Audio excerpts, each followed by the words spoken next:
चलो, सो थोड़ा सा ये recording. So on 19th June and yesterday on 20th June, we discuss that it's a basic background of making of Constitution of India. Just it was like review. Then we discuss committees, different committees with respect to the making of Constitution. Okay. Then we discuss particularly parts. Okay, parts like part first, part second, part third, part fourth, part 4A, and how these parts are important for the best and for the best understanding of Constitution of India. Means if you want to study Constitution, first you need to go through the parts. Then I have told you on schedules also you can get questions. So parts are important, schedules are important. Process of making of the Constitution is important. Different major committees, minor committees, that are important. Drafting committee, that is important. The role of Dr. Babasaheb Ambedkar for preparing that draft and for preparing entire Constitution of India, that is important. We shall study in detail when we start our actual lectures related right from the first chapter once again. And then yesterday on 20 June, we discussed preamble of the Constitution, some features of the Constitution, okay, and how preamble is important to understand Constitution of India, entire Constitution of India, and this whatever philosophy mentioned in the Constitution of whatever philosophy mentioned in your preamble of India, that philosophy and that aims and objectives, to realize that aims and objectives, and that philosophy and that aims and objectives, that is a main concern of the entire Constitution of India. Okay, so entire Constitution of India. So in entire Constitution of India, you can see that okay, whatever aims and objectives, like justice we have discussed yesterday. So in justice, there is a social justice, then economic justice and political justice. Okay, then liberty of thought. Okay, so I explain you why thought is important. Okay, thought, expression, belief, faith, and worship. Then finally, unity and integrity of the nation.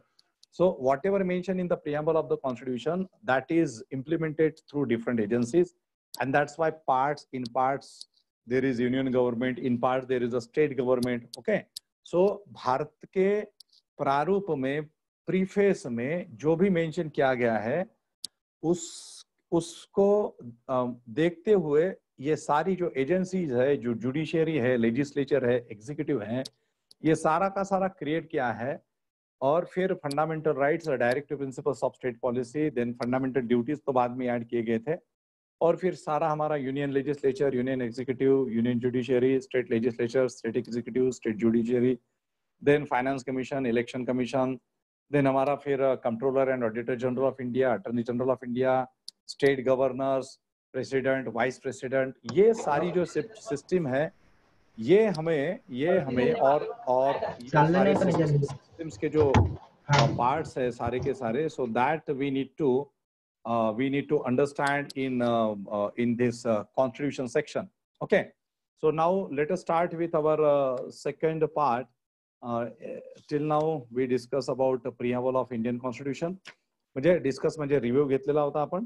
आता आपण साधारणतः fundamental rights वगैरे जे आहेत किंवा article 1 पासून, C when constitution was adopted, okay, we talk on 26 November few sections of the constitution were adopted, 26 November 1949, and then on 26 January 1950 the entire Constitution of India that was finally adopted and implemented. Okay, now when we adopted and implemented that copy of Constitution on 26 January 1950, so that time there were 395 articles, 8 schedules and 22 parts.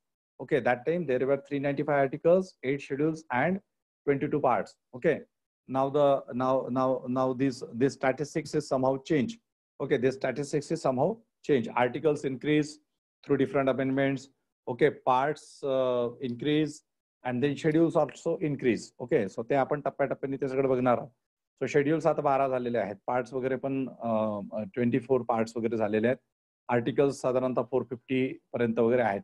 So basically कसं आहे की काही articles delete करण्यात आले, few articles deleted और repealed, few new articles inserted into the constitution through certain amendments वगैरह.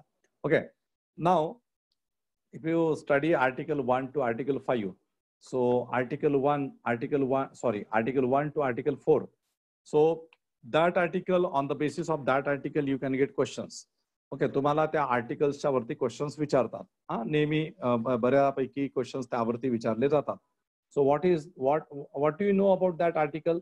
Article 1 to article 4. Any idea what is article 1? म्हणजे याच्यावरती क्वेश्चन्स असतात बरेचदा. What is article 1? What is the subject matter of it? Union territories. Article 1 name of the states. Okay, nation Roshan लिखा. So article 1 का क्या है ना कि India that is Bharat, India that is Bharat is a union of states. Okay, is a union of states. अभी इसमें union territories वगैरह ऐसा नहीं उसमें कहा गया है, but India that is Bharat is a union of states. Okay, union of स्टेट्सला मराठीत काय म्हणतो आपण? स्टेट्सला आपण म्हणतो राज्य, आणि राज्यांचा संघ आहे तो. युनियन म्हणजे संघ आणि स्टेट्स म्हणजे राज्य. So India that is Bharat is a union of states.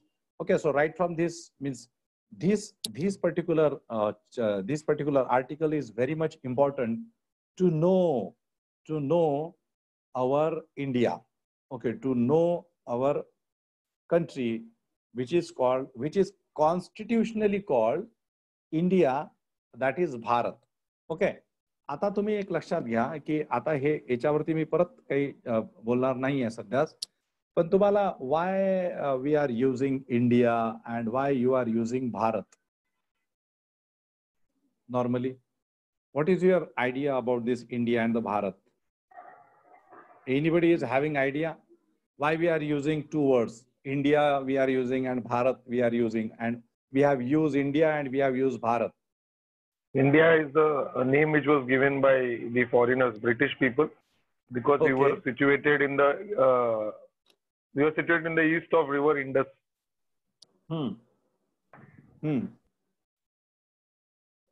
Okay. So and Bharat was a name which was named under the king Bharat of ancient India. Okay, Bharat. ठीक है.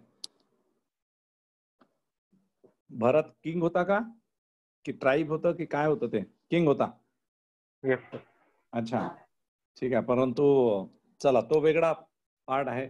So historically आता थोडंसं मी just एक modern याच्यामध्ये सांगतो की basically that history is one thing, and considering that history only that Bharat is introduce India म्हणजे एक मेगास्थनीज इंडिका नावाचा पण एक ग्रंथ आहे एन्शियंट हिस्ट्रीमध्ये. Megasthenes who was like ambassador to the Mauryan court. Okay, and he was a Greek person. He was a representative of Seleucus Nicator into the court of Chandragupta Maurya, and he wrote Indica, Megasthenes Indica.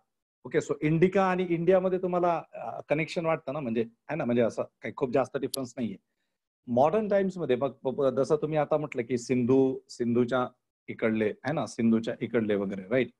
So आता हा जो India word जो आला, मग British पण ते भारताला India म्हणायला लागले आहे ना. सो इंडिया म्हणजे आता मॉडर्न टाइम्स मध्ये फक्त एवढं लक्षात ठेवा की for on international platform for official use we R using India, means Indo-China relations. Okay, इंडो-पाकिस्तान relations, that is India-Pakistan relations. For international treatises we R using India, we R not using Bharat word normally. Okay, म्हणजे आपण तिथे असं म्हणत नाही की India that is Bharat. Internationally our country is recognise as a India, म्हणजे असं आपण म्हणतो भारत. आता काही लोक असे असतात की म्हणजे they are using like words like Hindustan. Okay, so now Hindustan is a word.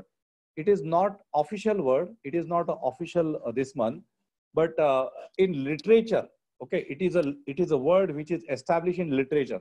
तुम्हाला तो शब्द साहित्यामध्ये दिसतो, कारण जे काही उर्दू साहित्य असेल किंवा पर्शियन पारसीच्या इम्पॅक्ट मधलं जे साहित्य वगैरे निर्माण झालं आणि नंतर हिंदी साहित्य वगैरे, तर त्याच्यामध्ये भरपूर ठिकाणी तुम्हाला हिंदुस्तान शब्द दिसतो. तो रूढ झालेला शब्द आहे, but it is unofficial, it is not official. Okay. किंवा आपण ज्यावेळेस ट्रिटीज करतो वर्ल्ड वाईड, ज्यावेळेस आपण इंटरनॅशनल ट्रिटीज करतो आंतरराष्ट्रीय स्तरावरती, तो आपण भारतही शब्द वापरत नाही, ना हिंदुस्तान शब्द वापर, आपण इंडिया शब्द वापरतो ऑफिशियली.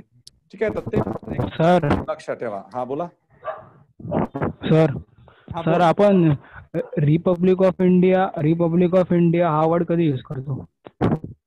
हा रिपब्लिक ऑफ इंडियाच ना, म्हणजे भारत गणराज्य. ओके. रिपब्लिक ऑफ इंडिया म्हणजे तुम्ही आता समजा दोन स्टेट्स मध्ये, जर दोन स्टेट्स म्हणजे दोन कंट्रीज मध्ये, तर त्यावेळेस रिपब्लिक ऑफ इंडिया हा शब्द वापरला जाऊ शकतो किंवा वापरतात रिपब्लिक ऑफ इंडिया. म्हणजे आपण गणराज्य आहोत ना आपण. ओके. वी आर, आपल्या प्रिएम्बल मध्ये मेन्शन केलेलं आहे ना, we the people of India solemn resolve to constitute India into sovereign socialist secular democratic republic, है ना. तो रिपब्लिक ऑफ इंडिया है ना, रिपब्लिक ऑफ इंडिया, आपण तो पण शब्द प्रयोग करू शकतो. पण इथे आता तेवढं मोठं लांबलचक कुठे वापरणार ना तुम्ही प्रत्येक ठिकाणी. सो शॉर्ट मध्ये काय, इंडिया, है ना. सो म्हणून India is a word which is officially use everywhere. Okay. तर तेवढं फक्त लक्षात ठेवा. आणि article 1 starts with here India, that is Bharat, is a union of states. It is a union of states. आता त्याच्यात युनियन ऑफ स्टेट्सच म्हटलेलं आहे. It is a union of states and union territories असं म्हटलेलं नाहीये. तर ते कॉन्शियसली लक्षात ठेवायचं. म्हणजे in examination if they ask you की article 1 mention India that is Bharat is a union of states and union territories. So if you are clicking that one as a correct answer, म्हणजे तिथे union of स्टेट्सही असेल आणि union of states and union टेरिटरीजही असेल. So union of states is the correct one. तुम्ही नाही तर तिथे उगाच डोकं खाजवाल. अरे म्हणजे जिन्होंने पढ़ा नहीं रहता है वो तो यही सोचेंगे ना कि देश में तो स्टेट्स भी है, यूनियन टेरिटरीज भी है, तो इसका यही हो सकता है. अभी आप लोग पढ़ के जाओगे तो आपको इतना पता है कि आर्टिकल 1 में क्या लिखा है कि it's a union of states, तो आप यूनियन ऑफ स्टेट्स को करेक्ट करोगे. जिन्होंने पढ़ा ही नहीं है वो तो ये भी सोचेंगे कि नहीं, केंद्र शासित प्रदेश भी है, उधर अंडमान एंड निकोबार है, इधर लक्षद्वीप है, चंडीगढ़ है ना, और अभी भी यूनियन टेरिटरीज क्रिएट की गई. ठीक है. So they will feel like that, and that's why you should have a pinpointed knowledge. You should have a very specific and pinpointed knowledge. So words are very important with respect to competitive examination. Whatever the phrase mention, as it is, you need to consider that phrase. नहीं तो कई सुनी बातें और newspapers में वगैरह काफी कुछ आते रहता है. सो उसको ध्यान में नहीं रखना. प्रॉपरली ऑफिशियली क्या है, that is the most important thing with respect to exam. बाकी तो आप ऐसे फिर कुछ भी कहोगे तो चलता है. ठीक है. सो याच्यावरती क्वेश्चन येतो. त्याच्यानंतर article 2, article 3 and article 4 are important. Article 2 and article 3 that are very much important. Usually म्हणजे मी जस्ट आता तुम्हाला हे सांगतो की article 2 and article 3, in that article 3 is regularly used. Suppose आता तुम्हाला ओडिशा स्टेट था, ओडिशा. अभी हम ओडिशा को क्या बोलते हैं? ओडिशा को हम क्या बोलते हैं? ओडिशा, राइट. ओडिशाला आपण ओडिशा म्हणतो, बरोबर. we separated Andhra Pradesh into Andhra Pradesh and Telangana. Okay. We separated Uttar Pradesh into Uttar Pradesh and Uttarakhand. We separated Bihar into Bihar and Jharkhand. Okay. So which article we use out of these 4 articles? 1, 2, 3, 4. 3. 3. कोणी सांगितलं? Article 3. Article 3. Okay. Article 3.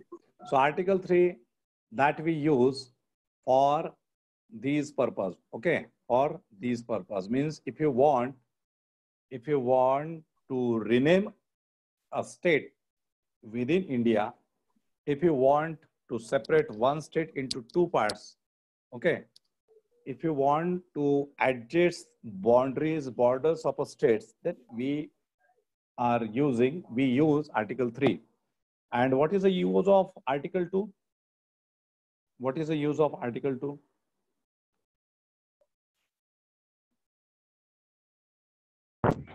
powers given to parliament. हा Powers given to parliament कशाच्या संदर्भात? to establish new states.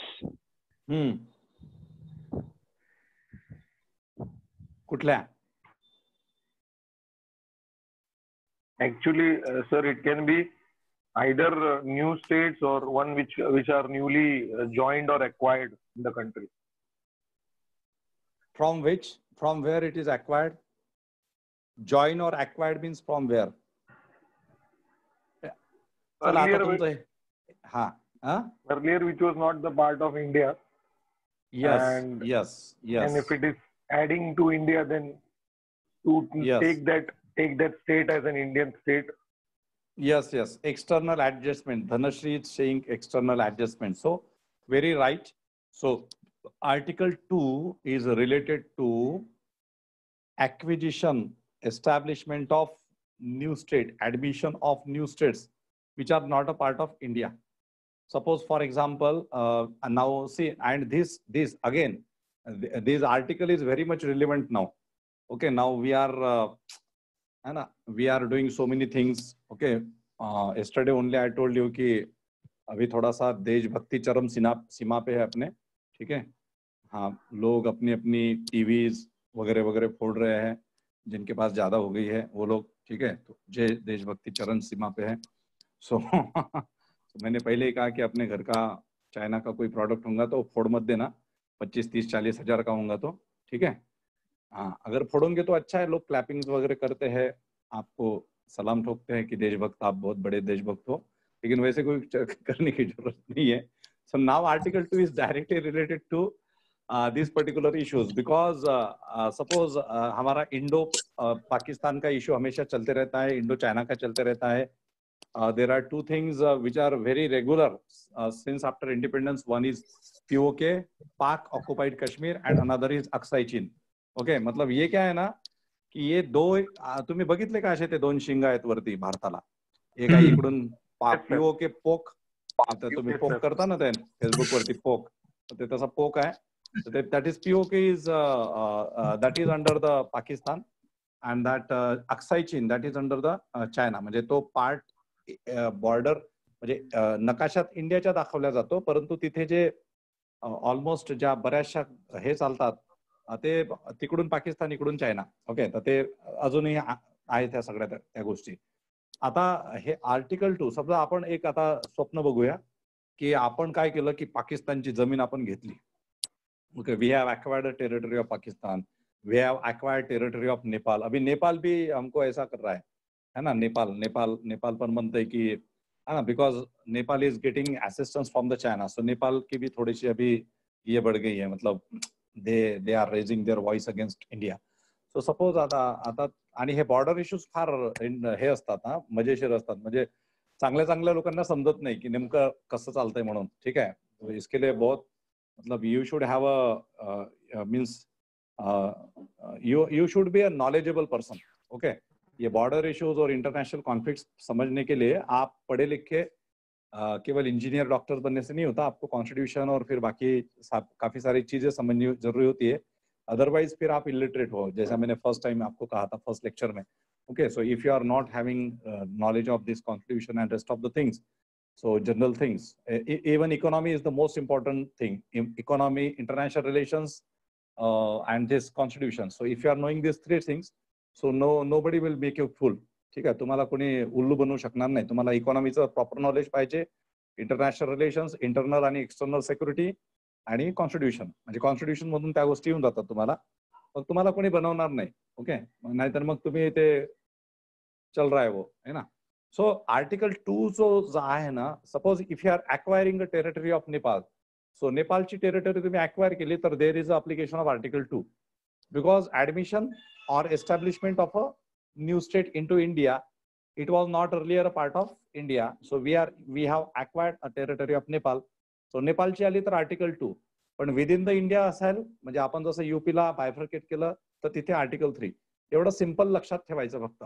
Okay, म्हणजे article 2 related to the external adjustment, article 3 is related to the internal adjustment. Keywords लक्षात ठेवायचे, keywords. Okay, बाकीचं explanation वगैरे ते आपण नंतर बघणार आहोत. Okay, I am just giving the review, and then article 4 we shall discuss afterwards, that are related to some cases and that are related to some conflicting issues between the between India, then that Pakistan, okay, Beruburi Union वगैरे स्टेटचा आहे त्याच्यामध्ये. So that we shall discuss afterwards. So these are article 1 to 4, then article 5 to 11, that is related to the citizenship, and with respect to citizenship also you can get questions. Again, citizenship is very important topic, and nowadays there are different terms which are in market, like NRI, non-residence Indians. है ना, तुम्ही NRI चं ऐकलं असेल. NRI म्हणत असतो आपण सारखं सारखं. तो येणार आहे बाबा, येणार आहे, आज नाही तर उद्या येणार आहे. हा, माहिती आहे तुम्हाला मराठी शब्द आहे येणार आहे. येणार आहे म्हणजे काय, आता तिकडे फॉरेनला गेलेला आहे तो, आता येणार आहे काही दिवसानंतर. त्याचा तो NRI stands for non-resident Indian. Okay, हा, आणि आपल्या मराठीत पण त्याला एक सिनॉनिम आहे NRI. येणार आहे म्हणून तो, येणार आहे म्हणतो आपण गावाकडे म्हणतो ना, येणार आहे. हा येणार आहे तो येणार आहे वेगळा. North India, in India, in some parts of India, it is a very prestigious thing to marry with NRI person. है ना, हमारे देश में कुछ लड़कियों की शादी वादी होती है तो क्या करता है लड़का, तो NRI म्हणतो.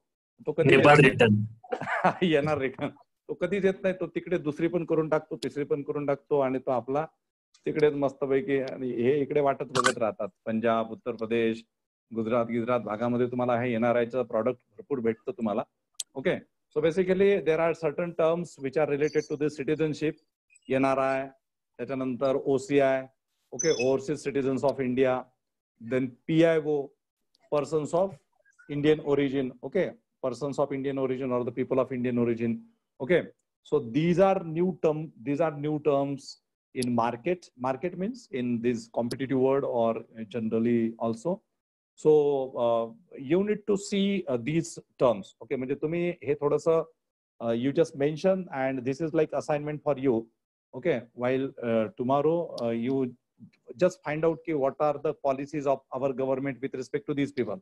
जे आता मी तुम्हाला असाइनमेंट देणं आजच्या तिसऱ्या दिवसापासून चालू करून देतो, म्हणजे थोडा तुमचा अभ्यास चालू होऊन जाईल.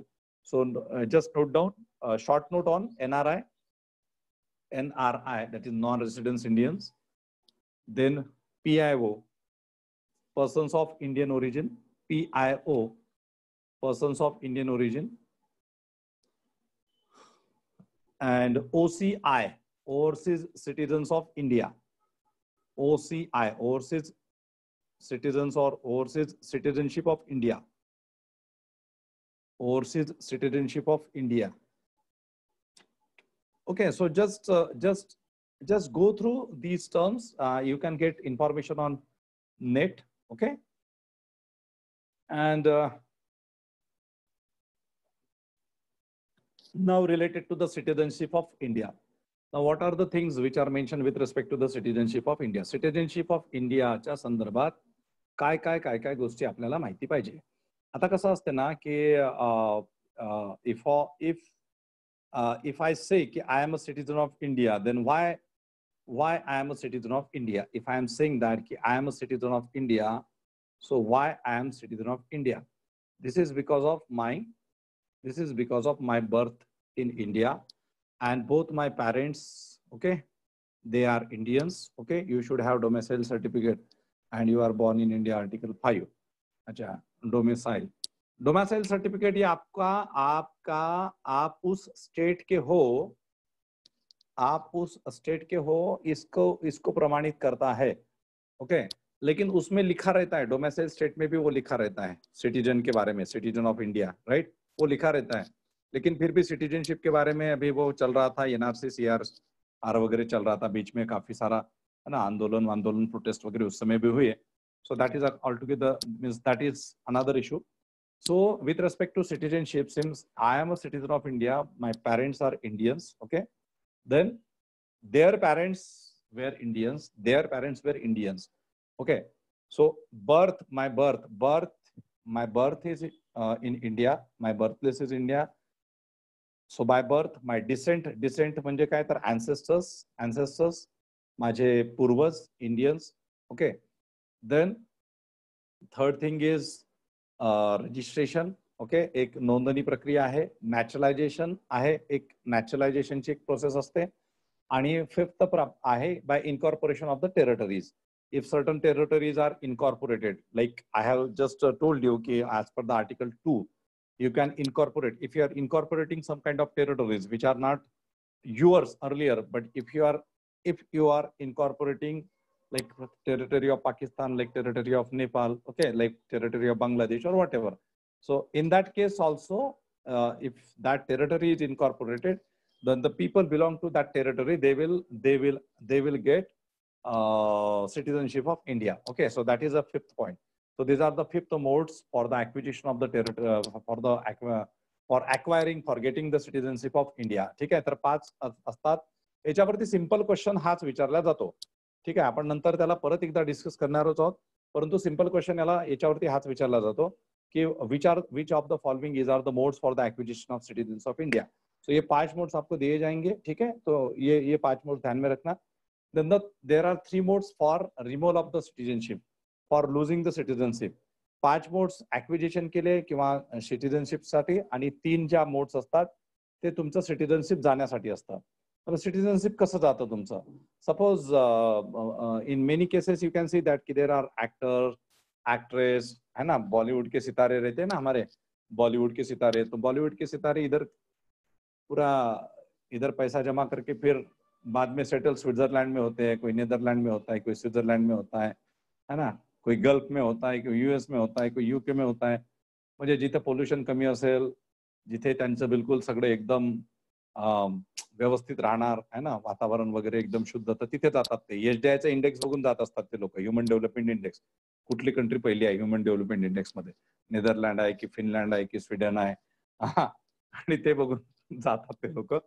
सो त्यांनी काय केलं की till 2020 they were the citizens of India. Now they have got a citizenship of another country.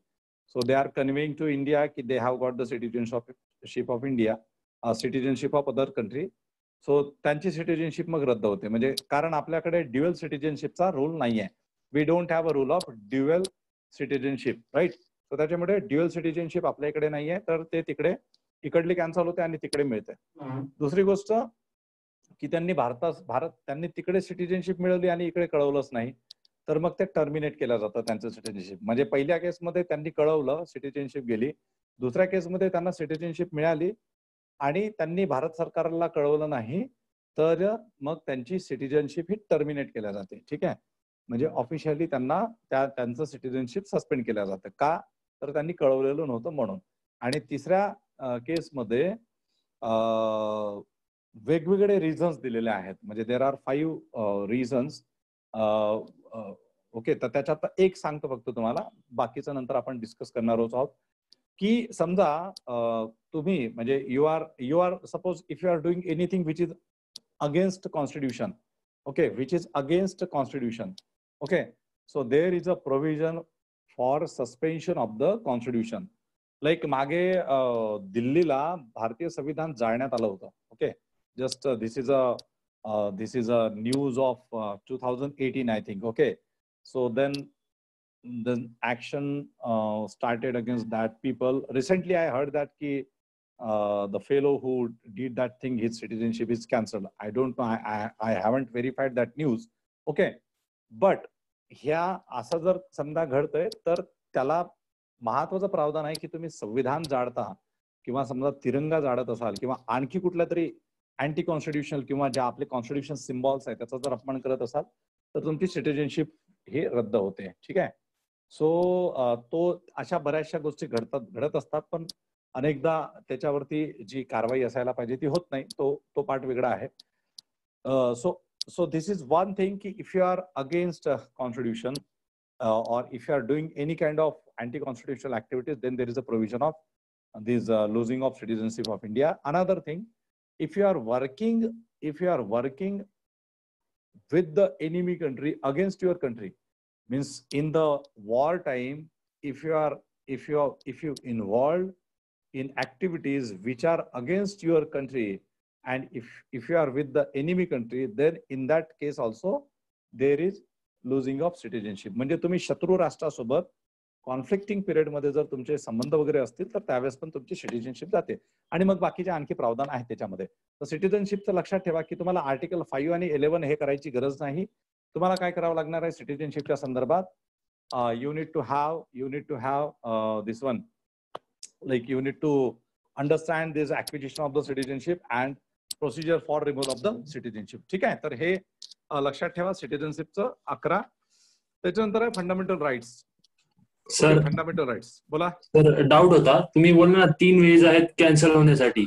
तर फर्स्ट वे की आपण कळवायचं की ह्या दुसऱ्या आणि सेकंड याच्यात होतं की टर्मिनेट करते. तर डिफरन्स काय आहे दोघांमध्ये? नाही, तू आता कळवलं, तू आता सिटिझनशिप दुसऱ्या कंट्रीची घेतली आणि तू सरकारला सांगितलं ना की मी घेतली म्हणून, ठीक आहे, तर तू कळवलं ना, at least you have inform. Second case मध्ये काय केलं की तू तिकडे लपून छपून घेतली असेल, सरकारला माहिती नाही समजा, ठीक आहे, आणि मग तू कळवलं पण नाही सरकारला, मग सरकारला ते कळतं ना समजा, आहे की नाही. सो त्या इम्पॅक्ट कसा पडतो आपल्यावरती किंवा कंट्रीवरती, एम्बसीवरती कसा इम्पॅक्ट पडतो त्याचा? नाही, इम्पॅक्ट म्हणजे कसं आहे ना की आपलं प्रावधान काय आहे की we are having a single citizenship. Okay, आपलं प्रावधान काय आहे? आपलं प्रावधान आहे की सिंगल सिटिझनशिप आहे आपल्याकडे. एकाच वेळेस तुम्ही 2 राष्ट्राचे नाही होऊ शकत ना, ठीक आहे. तर त्याच्या अगेन्स्ट आहे ना ते, त्याच्या अगेन्स्ट आहे ते, लक्षात आलं का? तर त्याच्यामुळे बस तेच आहे की since that particular thing is against the concept of single citizenship and that's why there is a termination. ठीक आहे. ओके. म्हणजे त्याच्यामध्ये आता असं लिहिलेलं आहे की when an Indian citizen voluntarily, consciously, knowingly and without duress, undue influence or compulsion acquire the citizenship of another country, his Indian citizenship automatically terminate. This provision however does not apply during a war in which India is engaged. Okay, so termination मध्ये आणि Indian citizen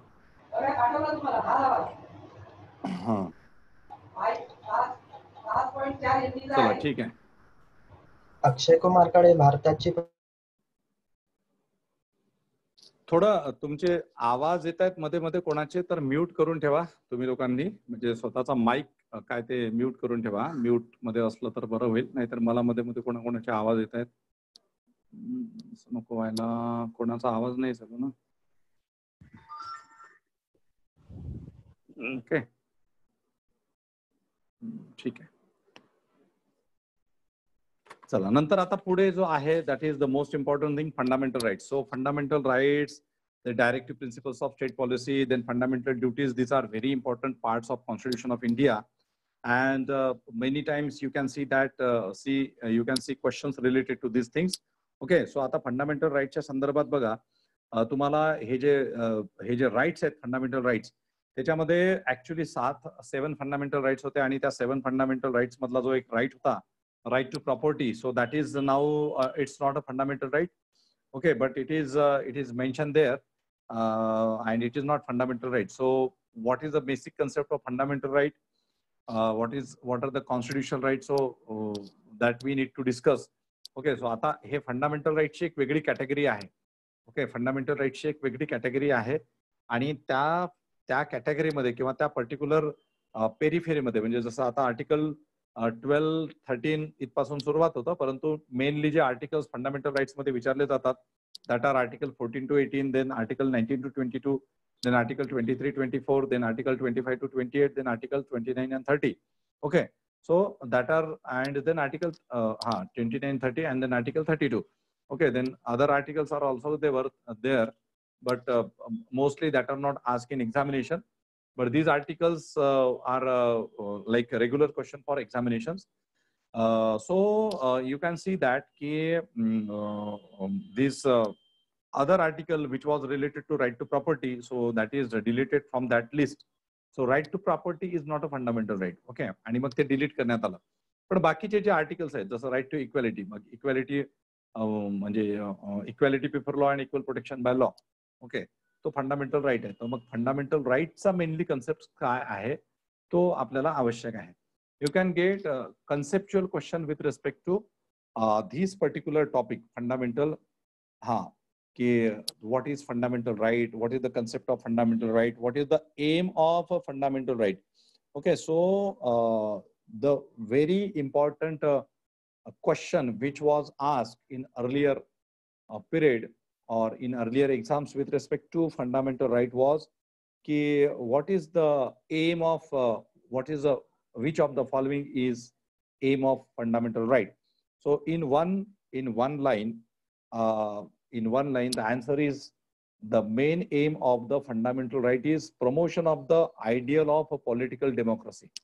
Okay, promotion of the ideal of political democracy. Okay, म्हणजे राजकीय लोकशाहीची संकल्पना जी आहे, जो आदर्श आहे त्याचं प्रमोशन करण्यासाठी भारतीय राज्यघटनेमध्ये मूलभूत अधिकार हे टाकण्यात आलेले आहेत किंवा मेन्शन करण्यात आलेले आहे. Okay, so fundamental rights are meant for promoting the ideal of the political democracy. Okay, and now what is the meaning of political democracy? Okay, what is the meaning of political democracy? What exactly it is, and why it is important with respect to the country like India, political democracy. Okay, तुम्हाला काही सांगता येईल याच्यावरती anything related to this political democracy?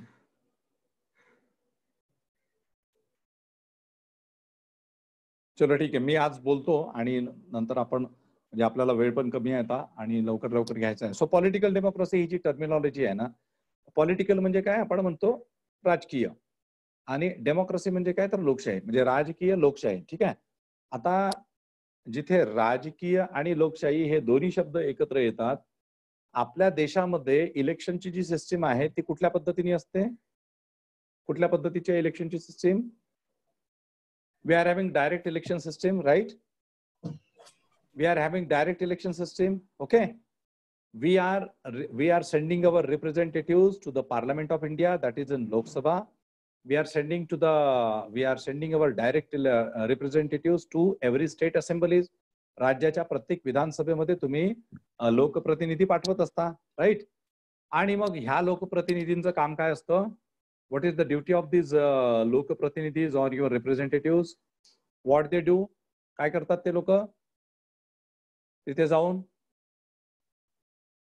representative democracy, official. What is their duty?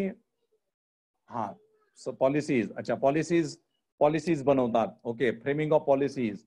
Okay, acts. Okay, the parliament is such a it's like a parliament is such an institution which is responsible to frame acts, to make regulations, and ultimately this parliament is implementing laws for the functioning of entire country. So many laws, so many acts we can see which are related to development issues of their constituencies. Good, Rohan is giving good answer. Okay, so ठीक है, economics, Roshan, economics. अच्छा, आप सब सारा ऐसा अभी history, polity, economics ऐसा मत डालो.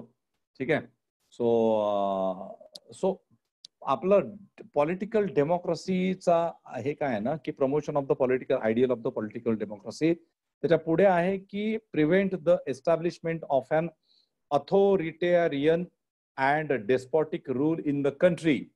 Okay, prevent the establishment of an authoritarian and despotic rule in the country and protect the liberties and freedoms of the people against the invasion by the state.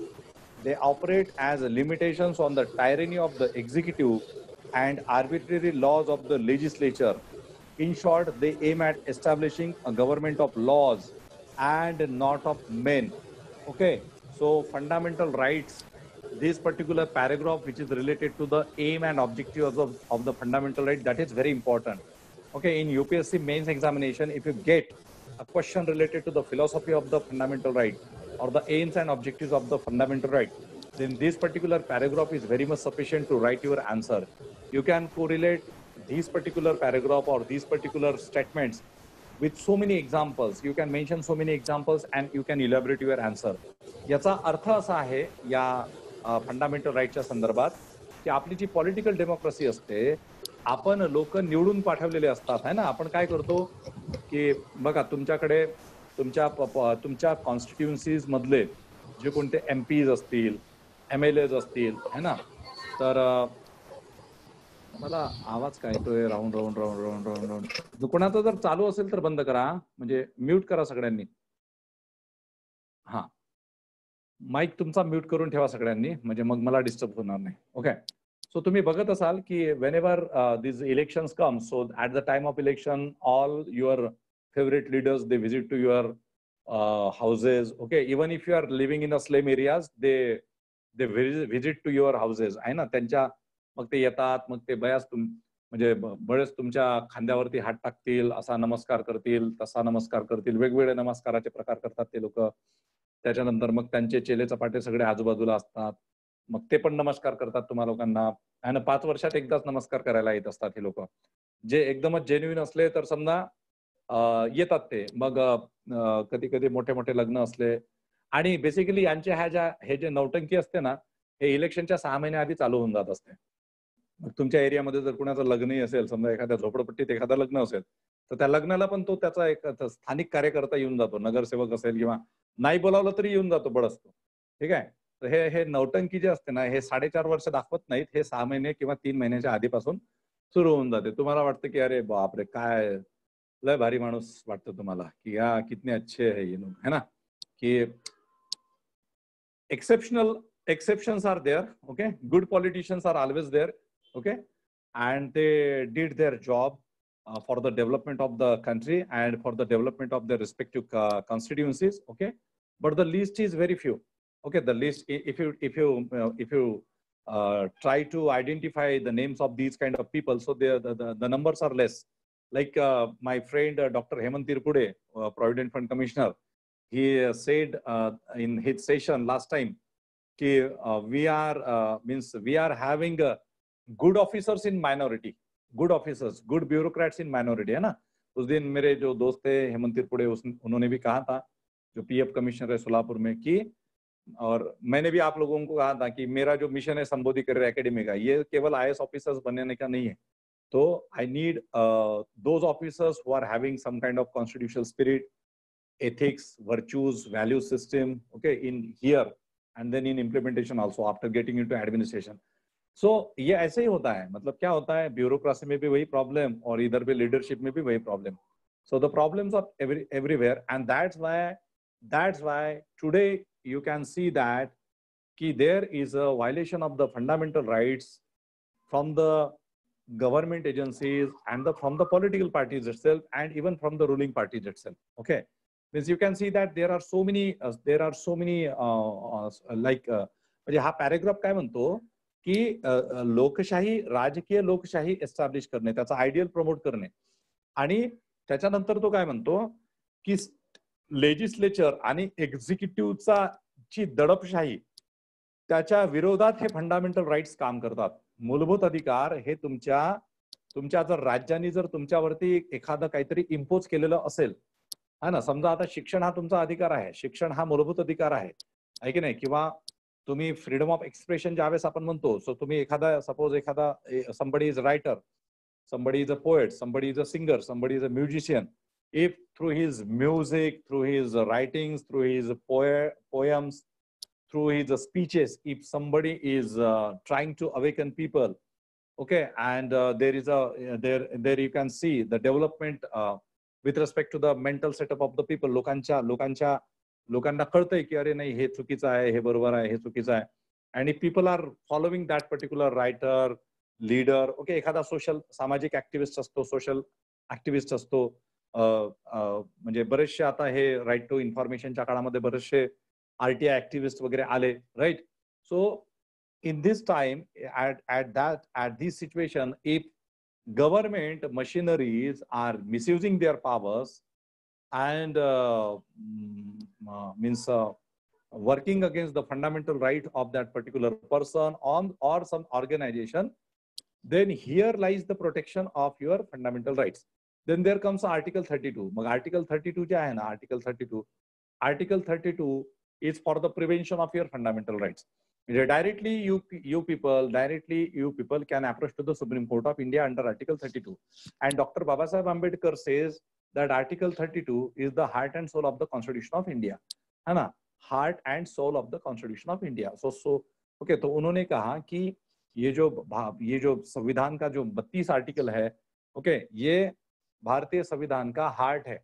Okay, क्योंकि इसके माध्यम से जो लोग हैं जिनके फंडामेंटल राइट्स मूलभूत अधिकारों का हनन हुआ है वो लोग डायरेक्टली सर्वोच्च न्यायालय में पहुंच सकते हैं।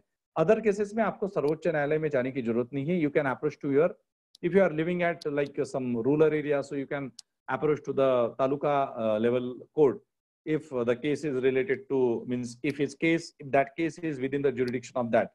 Okay, किंवा जर तुम्ही म्हणजे असं जमिनीचे इश्यूज असतात तर लोक ते तालुक्याच्या लेवलच्या कोर्टला जातात आहे ना। आणखी काही इश्यूज असतील तर समजा एम्प्लॉईज साठी वेगळे कोर्ट्स आहेत, सर्वसामान्य लोकांसाठी मग directly you can approach to the high court. Okay, and in extraordinary situation if you feel that this is a violation of my fundamental right, then directly you can approach to the article 32 to the Supreme Court of India. Okay, so this is a provision. आता fundamental rights म्हणजे in short ki your rights are very important. Whatever mentioned in article 14, 15, 16, 17, 18, 19, 20, 21, 22, 24, 25, 26, 27, 28, 29, 30. Okay, हे सगळे rights तुमचे महत्वाचे आहे. त्याच्यामध्ये तुमचं article 14 येतं, equality before law, equal protection by the law. Article 15, no discrimination on the basis of religion, race, caste, sex, place of birth वगैरह. Then article 16, that is again no discrimination on the basis of religion, race, caste, place, sex वगैरे याच्यावरती, म्हणजे gender आलं त्याच्यामध्ये, descent आलं त्याच्यामध्ये. And with respect to the employment opportunities, article 16 clause 4, this gives opportunities to the people, those who belong to the different backward sections of the India. So the provision like reservation policy, okay, so that is also evolved through that article. Okay, so while identifying the policy of the reservation, article 14, 15, 16, all these three articles are very important. Okay, and then article 17 is there, abolition of the untouchability. Article 18 is there, abolition of the titles.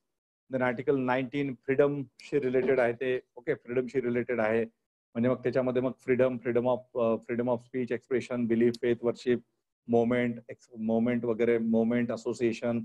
Okay, ह्या सगळ्या गोष्टी आहेत त्याच्यामध्ये, त्या आपण नंतर डिटेलमध्ये सगळ्या डिस्कस करणार आहोत. आर्टिकल 20 आहे, 21 आहे. ओके, आता 21A आलं आहे, राईट टू एज्युकेशन.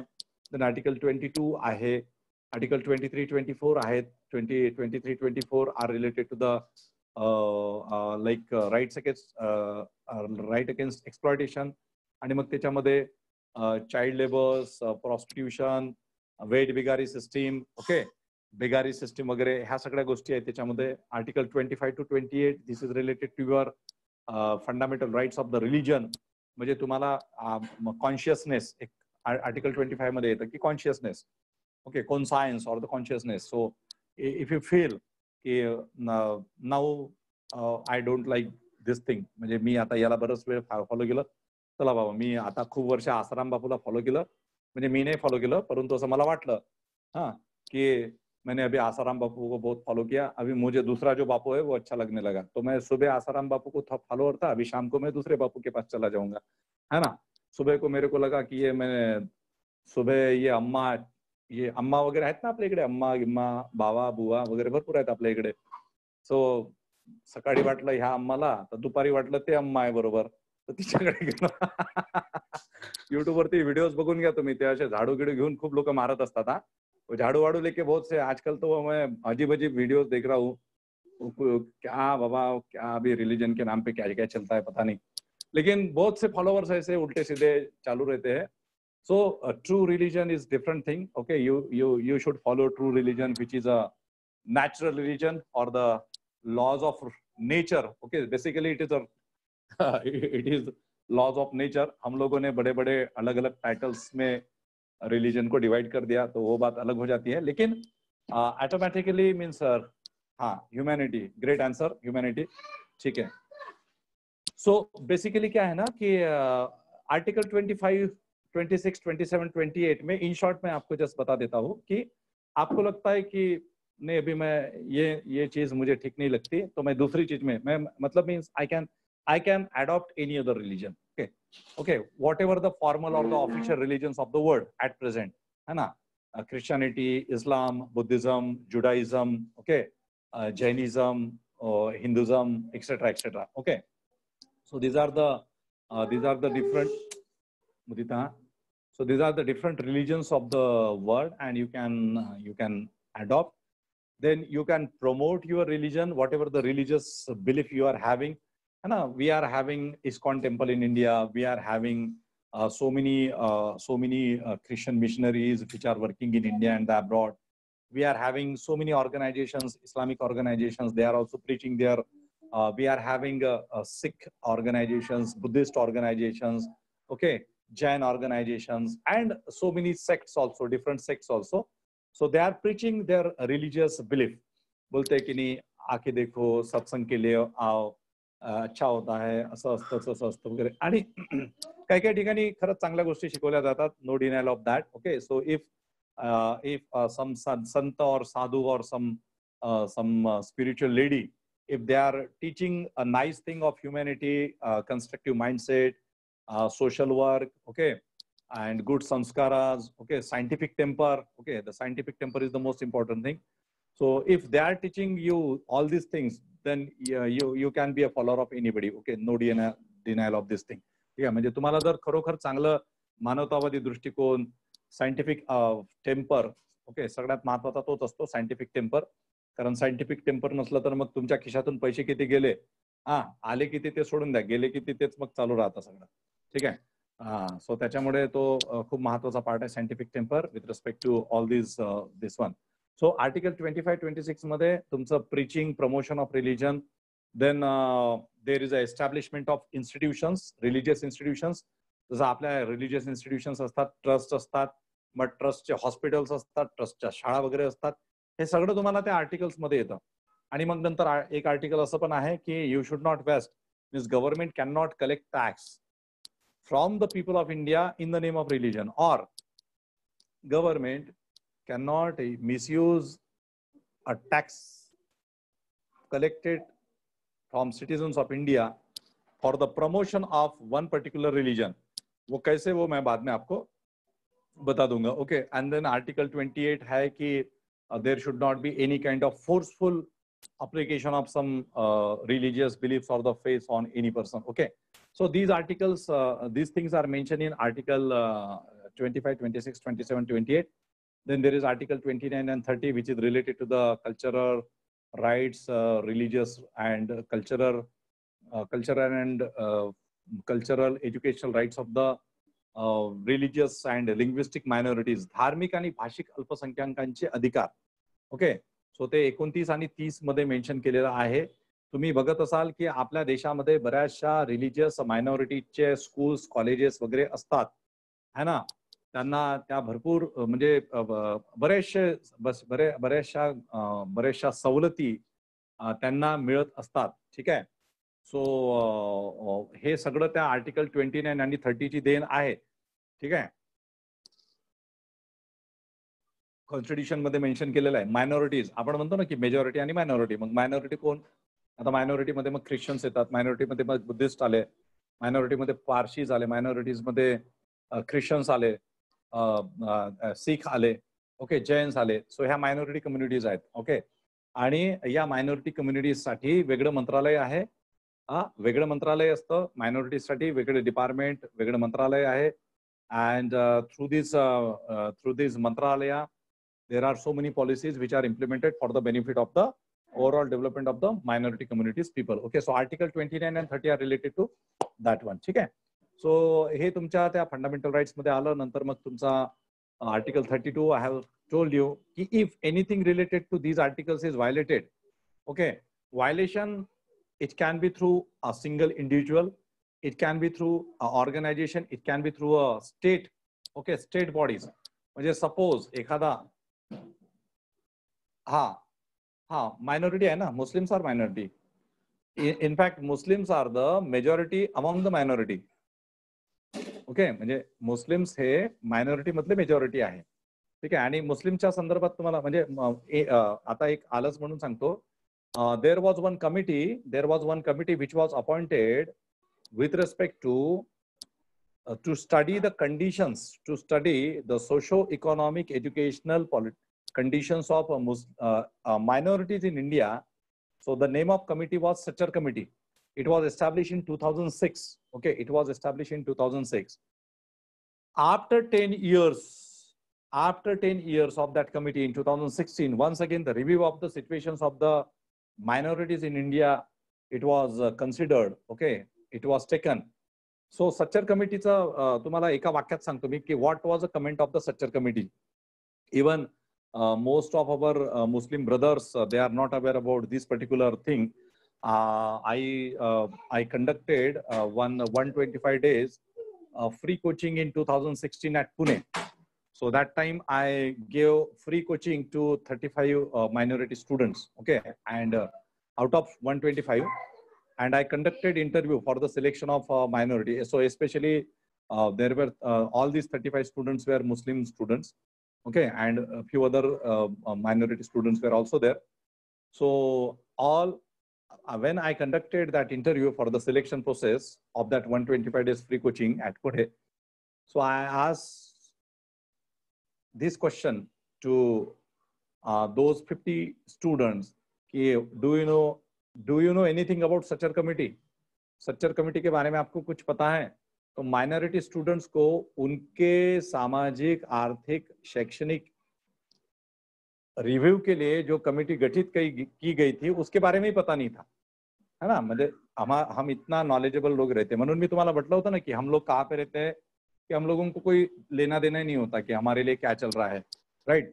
सो एका विद्यार्थ्यांनी लास्ट ठेवली, फक्त एका विद्यार्थ्यांनी त्याचा आन्सर दिलं होतं. म्हणजे out of 50 only one student answered की sir Sachar committee is related to understand the conditions of socio economic educational conditions of the minorities in India. And in that Sachar committee, it was mentioned that the Muslims in India, okay, Muslims in India, so their condition is not good. Means if you consider the educational conditions, so that is not good. If you consider their representation into the bureaucracy, so that is also not good. Okay, that is also not good. And I myself organize so many my sessions with respect to that particular essence of that Sachar committee in front of so many minority organizations. Okay, so few people they responded positively, and a few people were not very much interested in discussing these kind of issues, because all people, most of the people, they are into business, they are into their own life struggle or activities, so they don't want any kind of intellectual injection from those people who are having some kind of knowledge. म्हणजे अनेक लोकांना हे चर्चा म्हणा किंवा ज्याला आपण म्हणतो की बौद्धिक हे त्याची गरज नसते. ते बोलते की सर हम जी रहे हैं ऐसे ही हमारा चल रहा है, हम हमारा देख लेंगे. तो nobody is interested in that. But the real fact is that you need to understand ki what is my representation in bureaucracy. Okay, what is my representation in higher education. Okay, so that is very important. आणि अलीकडे आता मग हळूहळू तुम्ही बघत असाल तर काही स्पेशल योजना, म्हणजे त्या सचर कमिटीच्या नंतर after appointment of that Sachar committee government activated after the recommendations of Sachar committee government government started few important these activities and programs for the welfare of the Muslims, for the welfare of the Christians and the rest of the minorities committee. Okay, so commissions, whatever commissions तुमच्याकडे जे येतात government जे appoint करतं, तर त्या कमिशन्सचा उद्देश हा असतो की कमिशननी अभ्यास करायचा आणि मग कमिशनने रेकमेंडेशन्स द्यायचे आणि मग त्या कमिशनचे रेकमेंडेशन जर सरकारने मान्य केले तर मग ते त्याच्यातून काहीतरी चांगली गोष्ट घडत असते. ठीक आहे. सो हे लक्षात ठेवा, सचर कमिटी आणि ते 10 वर्षानंतर ज्यावेळेस परत सचर कमिटीने परत 10 वर्षानंतर सरकारने ज्यावेळेस त्याचा रिव्ह्यू घेतला तर 10 वर्षात सुद्धा कंडिशन मध्ये खूप जास्त फरक पडलेला नव्हता, एस्पेशली मुस्लिम मायनॉरिटीच्या. ठीक आहे. आणि हीच गोष्ट this same thing is almost applicable to the Christians in India, to the Sikhs also. Keep aside the Sikhs of Punjab and the other Punjab or that dominated areas.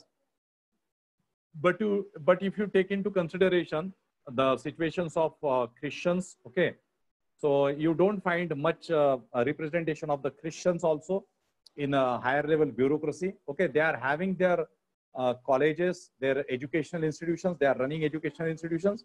But if you see their representation into Indian bureaucracy, state bureaucracy, okay, keep aside those states which are having a Christian population, like in northeastern states, there is a good Christian population.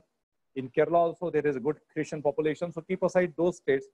But if you consider ultimately the Christians in India from the other states, okay, so there is no proper representation of Christians of even Sikhs into bureaucracy. Okay, some or another way, this is also applicable to a very means सगळ्यात minority असलेले Parsis त्यांच्याबद्दल सुद्धा, because they are into major into business and they don't need to come into bureaucracy as such. They don't have any interest also, and this is again related to Buddhist.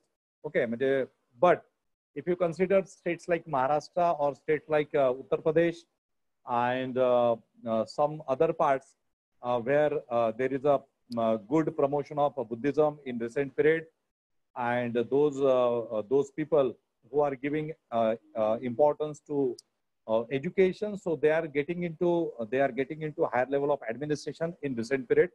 So that is a positive sign with respect to the Buddhist minorities in India. Okay, so या सगळ्या गोष्टी आहेत. So minorities हा जो प्रकार आहे किंवा minorities हे जे आहेत आर्टिकल 29 आणि 30 मध्ये आहे, त्याच्यावरती तुम्हाला क्वेश्चन्स वगैरे येऊ शकतात.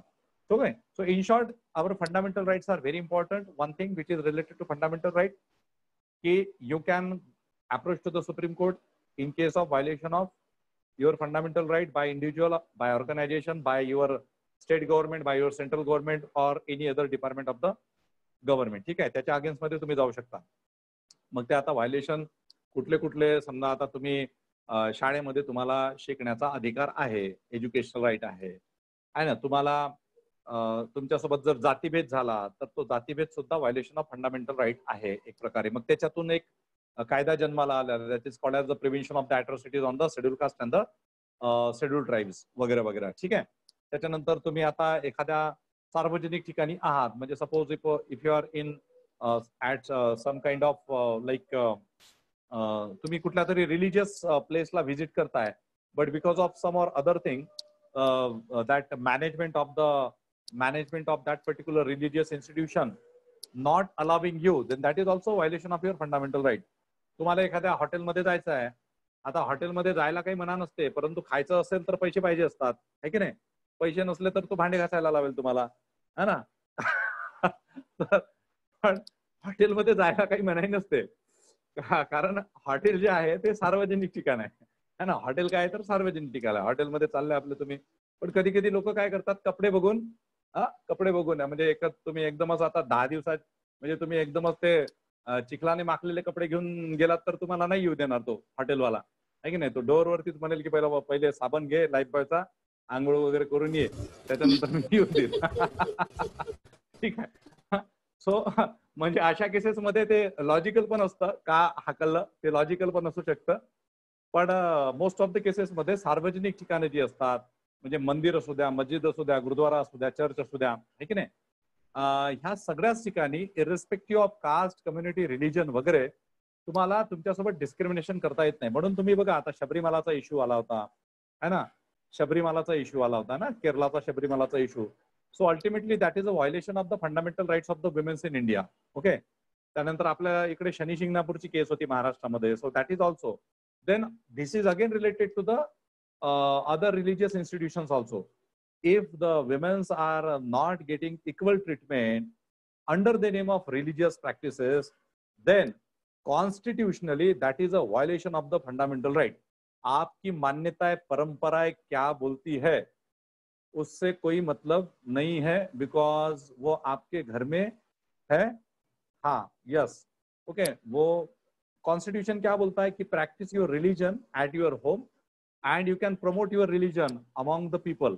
Okay, आप conversion अगर willingfully भी होता है तो that is good thing, that is not a problem. ठीक है, परंतु with respect to rights you should not discriminate male and female. Okay, मग ते तुमची मान्यता काय म्हणतात ते तुम्ही you can follow at your home, but if these things are against the spirit of the constitution, so that is not good. Women candidate can challenge to these things, and nowadays because of the awareness of the women are going to the court. Okay, and recently in 2019 you can see so many cases related to these particular issues. Which are related to the religious customs. ठीक आहे. तो धार्मिक मान्यतांच्या संदर्भात सुद्धा. बोला sir. ते तुम्ही बोलला ना शबरीमालाचा जरा क्रिटिकल इश्यूज आहे, बट त्याचं म्हणणं असं आहे की पर्टिक्युलर एजच्या विमेन आर नॉट अलाउड, म्हणजे लहान मुली अँड प्लस एज 60 वाले women are allowed in the temple.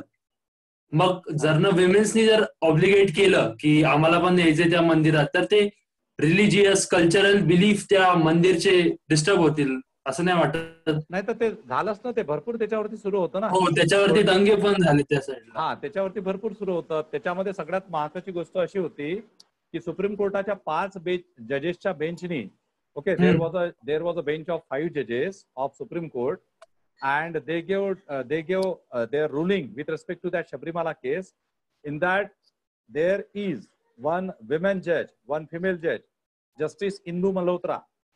So what she gave, what she directed, or what she mentioned her opinion, this is the religious logic is different. Okay, so what she accepted ki religious logic is different and we cannot interfere into these kind of religious customs. Yes. तिने असं म्हटलं होतं. Okay, पण ते illogical आहे. That is not a logical thing. Okay, म्हणजे आपलं constitution बरोबर. ऐक ना केस ऐकून घे. आणि 4 जे मेल कॅन्डिडेट्स होते ना, त्यांनी विमेनच्या फेवर मध्ये डिसिजन दिला, आणि ही बाई असून हिने बाईच्या अगेन्स्ट मध्ये डिसिजन दिला. लक्षात आलंय का तुमच्या? फेमिनिझम. म्हणजे 4 मेल कॅन्डिडेट्सनी फिमेल्सच्या फेवर मध्ये डिसिजन दिला की बाबा this is a violation of the fundamental rights of a women. आणि ती लेडीज असून तिने सांगितलं की रिलिजनचे लॉजिक वेगळे असतात म्हणून. ठीक आहे. तर हे आपल्या देशामध्ये असं म्हणजे आहे. आता काय करणार त्याला? ओके, म्हणजे महिला असून महिलाच्या फेवर मध्ये तुम्ही जायला पाहिजे नॅचरली, जर ते राईट असेल तर. रॉंग असेल तर तुम्ही स्पष्टपणे तुमची भूमिका ठरवायला पाहिजे. परंतु त्याच्यावरती बऱ्याचशा मग ते क्रिटिसिझम हे ते चालू राहतात. अशा बऱ्याचशा गोष्टी आहेत. आपण केसेस पण डिस्कस करणार आहोत, तर मजा येईल तुम्हाला कॉन्स्टिट्यूशन शिकायला वगैरे. कारण भरपूर अशा आता काय ना की हे ऑनलाईन असलं तरी मी स्पष्ट बोलणारा माणूस आहे. त्याच्यामुळे कसं आहे की आपला व्हिडिओ व्हायरल होत असतो. एखाद्यानं काही ऑब्जेक्शन घेऊ नये म्हणजे झालं माझ्यावरती. पण ठीक आहे, काही प्रयत्न नाही. आपण खंबीर आहोत आणि गंभीर पण आहोत राईट्स बद्दल, फंडामेंटल राईट्स बद्दल. ओके. अदरवाईज मी ज्यावेळेस क्लासमध्ये ऑफलाईन असतं लेक्चर, तर त्यावेळेस मी भरपूर बोलत असतो, आणखी खोलात जाऊन मी बोलत असतो. तरी आपण रिव्ह्यूच घेतोय आता सध्या. आणखी आपण ऍक्च्युअल पिक्चर आपण चालूच केलेला नाहीये. हा फक्त ट्रेलर दाखवतोय मी तुम्हाला कसं आहे तर. एनिवे, सो फंडामेंटल राईट्सच्या संदर्भात या सगळ्या गोष्टी आहेत related to fundamental rights. And then there are articles. Then there are articles like चला ठीक आहे. आर्टिकल्स नंतरचे 33, 34 is there, and there is under article 32 there are certain writs. Writs म्हणजे आदेश असतो तो. ओके, ऑर्डर असते ती, ज्युडिशियल ऑर्डर असते तो. तर त्याच्यावरती क्वेश्चन्स येतात. म्हणजे हॅबियस कॉर्पस, मॅन्डामस, सर्शिओररी, क्यो वॉरंटो, प्रोहिबिशन वगैरे वगैरे अशा रीट्स आहेत. रीट्स म्हणजे ऑर्डर, न्यायालयाने दिलेला ऑर्डर असतो तो. ओके, न्यायालयीन ऑर्डर. तर त्याच्यावरती आपण नंतर डिस्कस करू. Mandamus, what is mandamus, what is certiorari, what is prohibition, what is quo warranto, and what is habeas corpus. And like article 32, there is one more article which is called as article 226.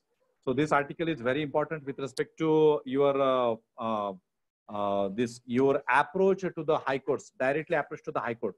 So if a fundamental right of a citizen of India is violated, then he can approach to the High Court of India under article 226. Okay, so article 32 is related to Supreme Court, article 226 is related to High Court. Okay, चलो फिर उसके बाद जो है हमारा fundamental duties, fundamental rights का ये थोड़ा सा रिव्यू हो गया. इस पे आपको क्वेश्चंस आएंगे ही आएंगे. Then we are having DPSP, directive principles of state policy. Okay, directive principles of state policy. याच्यावरती आता तुम्हाला बघा, फंडामेंटल राइट्स वरती थोडंसं एकदा परत सांगतो क्वेश्चन्स कसे येतील. Direct questions like article 14, 15, 16. Suppose 4 articles घेतले, match the pair type question, 1 question match the pair type.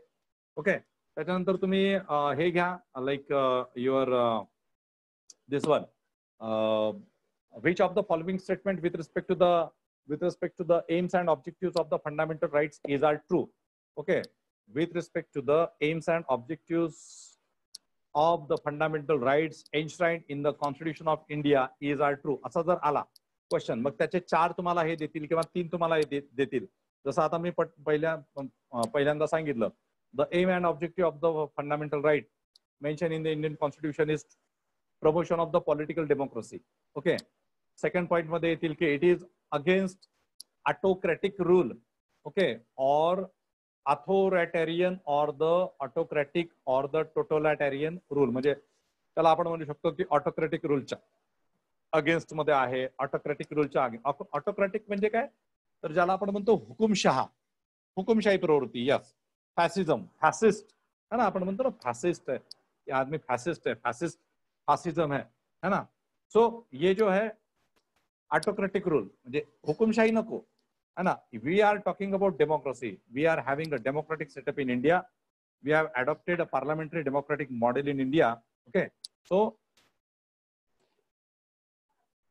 आपल्या देशामध्ये कुठल्याही पद्धतीची जर ऑटोक्रेटिक सिस्टीम जर पॉलिटिकल पार्टीच्या माध्यमातून जर डेव्हलप होत असेल आणि ती लोकांच्या सर्वसामान्य अधिकारांचं, संविधानिक अधिकारांचं किंवा फंडामेंटल राईट्सचं जर हे करत असेल, हनन करत असेल, तर मग त्याच्यापासून बचाव ते फंडामेंटल राईट्सच करतात. आर्टिकल 32 आणि 226 करतात. 26. तर मग हा 226. तर तुम्हाला तसे क्वेश्चन येऊ शकतात की which of the following is are the features of fundamental rights, which of the following is are true about the fundamental rights.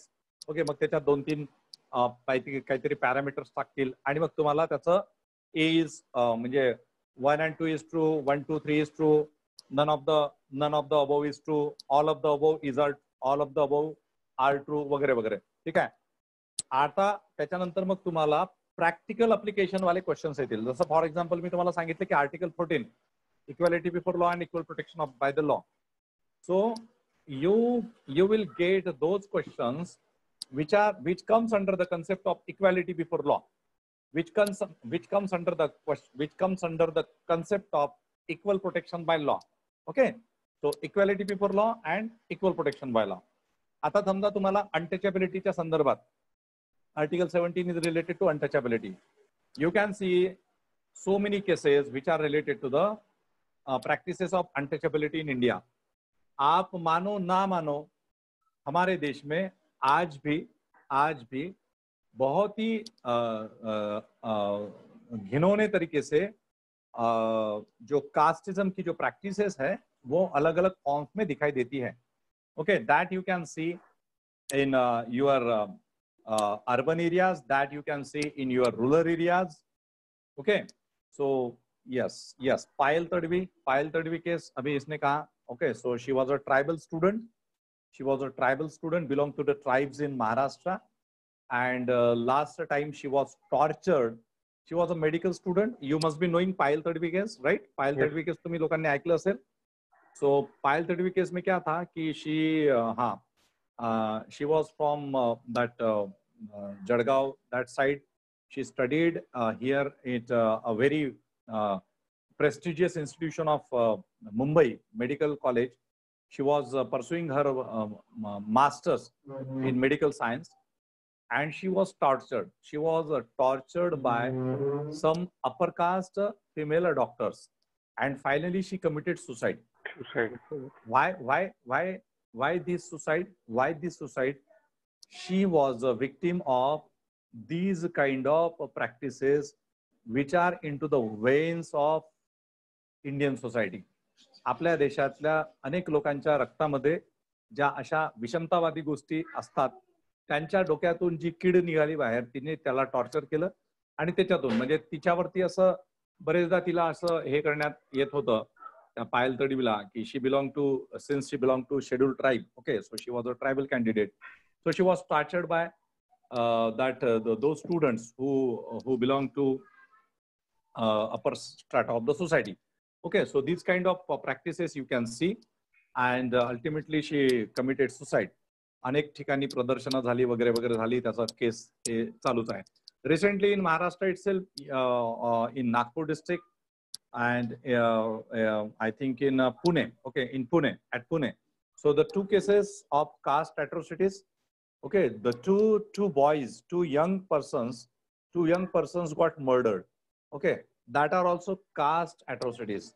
And recently, just I read on media also, that social media only, another 3rd case that is also related to the same caste atrocities. There are so many cases, okay, there are so many cases. If you visit to the website of the National Crime Records Bureau, you will see so many cases related to the caste atrocities. Okay. हा हा पालघरची केस ती वेगळी आहे. पालघरची ती mob लिंचिंगची केस आहे. ठीक आहे. हा, मॉब लिंचिंगच्या केसेसमध्ये सुद्धा कास्ट अॅट्रॉसिटीजच्या केसेस या जास्त असतात. ठीक आहे. सो एनिवेज, म्हणजे आर्टिकल 17, मग त्याच्यामध्ये ते protection of the rights of the schedule caste, schedule tribes, of the prevention of the atrocities on the schedule caste and schedule tribes, तो ऍक्ट. मग प्रॅक्टिकल ओरिएंटेशनचे पण क्वेश्चन्स तुम्हाला येऊ शकतात. मग आर्टिकल 21, आर्टिकल 21A, जसा आपला तुमचा फंडामेंटल राईट आहे एज्युकेशनचा, ओके, त्याच्याबद्दल प्रॅक्टिकली काही क्वेश्चन्स येऊ शकतात. त्यानंतर तुम्हाला बाकीच्या पण ज्या आहेत, आर्टिकल 23, सपोज आता चाइल्ड लेबर आहे, प्रॉस्टिट्यूशनच्या प्रॅक्टिसेस आहेत, वेट बिगार वगैरे सिस्टीम जे आहे, प्रॅक्टिकली अप्लिकेबल क्वेश्चन्स येतात. म्हणजे you just don't mug up the provisions of this articles. Mug up करणं हा एक पार्ट झाला. म्हणजे तुमच्या for your better understanding it is good that you are knowing the things. म्हणजे तुम्हाला माहिती पडतंय, ठीक आहे, म्हणजे मी आर्टिकल 14ला रट्टा मारला है ना, 3-4दा रटून झालं, सकाळी बिलकुल संध्याकाळपर्यंत होतं लक्षात, 3 दिवसांनी विचारलं आर्टिकल 14 काय आहे तर लक्षातच नाही. ठीक आहे. तर ते रट्टा मारणाऱ्यांचे असे प्रॉब्लेम्स होत असतात. त्याच्यामुळे with examples, with a practical orientation, with practical interlinking, you need to understand this things. ठीक आहे. आणि फंडामेंटल राईटचं सगळ्यात महत्वाचं सांगतो, म्हणजे एंटायर कॉन्स्टिट्यूशनचं, हे कॉन्स्टिट्यूशन हे तुम्ही आयुष्यभर लक्षात ठेवा. ओके, म्हणजे असं नाही की फक्त परीक्षा पास झाल्यापुरता आणि नंतर काय, कारण ब्युरोक्रेसीमध्ये तुम्हाला हेच वापरायचं आहे. ओके, ब्युरोक्रेसीमध्ये once you enter in to services, you need to follow these principles only, okay, in practicality. Okay, so असे बरेचसे म्हणजे प्रॅक्टिकल ओरिएंटेशनचे क्वेश्चन्स तुम्हाला एक्झामिनेशन मध्ये, UPSC सिव्हिल सर्व्हिसेस असो या स्टेट सर्व्हिसेस असो, and even in staff selection commissions like examination or certain other examinations, you will get different kind of questions.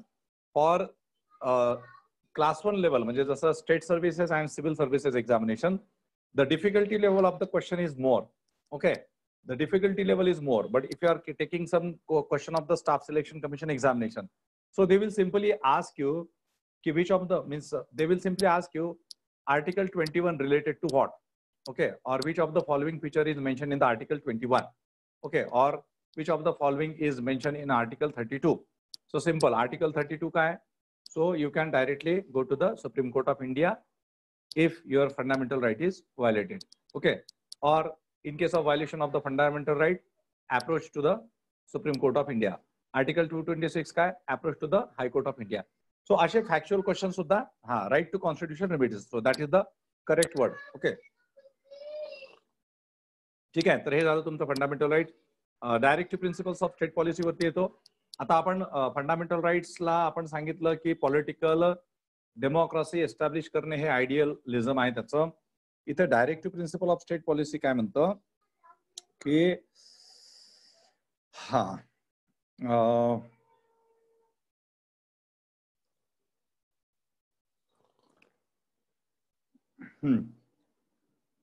बघा की याच्यामध्ये म्हटलेलं आहे की they embody the concept of welfare state and not that of a police state. Okay, आणि त्याच्यानंतर they seek to establish economic and social democracy in the country. Okay, पहिले काय आहे, the concept of welfare state, directive principles of state policy, welfare state. दुसरा आहे to realise और to seek to establish economic and social democracy in the country. If you get a question related to political democracy in the country, then fundamental right.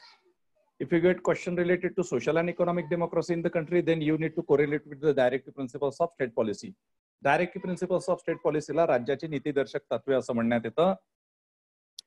आणि हे जे directive principles of state policy आहे हे वेळोवेळी राज्य म्हणजे काय, तर राज्याचा अर्थ दोन प्रकारे घेतला जातो इथे.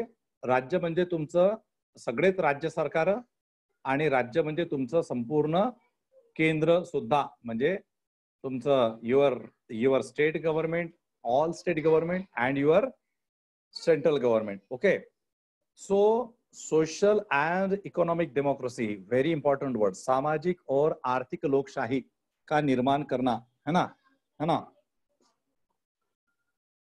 Okay, end the concept of the welfare state, not of the police state. Police state नहीं चाहिए हमें, है ना. पुलिस स्टेट कब निर्माण होता है, बहुत ज्यादा उलझने बढ़ जाएंगी, या फिर एकदम ऑटोक्रेटिक रूल अगर लाना है, हर जगह पे आर्मी, हर जगह पे police. Okay, so in extraordinary, suppose if government want to control the people, so they employ और दे डिप्लॉय पुलिस. जसे आता बघा कोरोनाच्या याच्यामध्ये लोक पहिले सुरुवातीला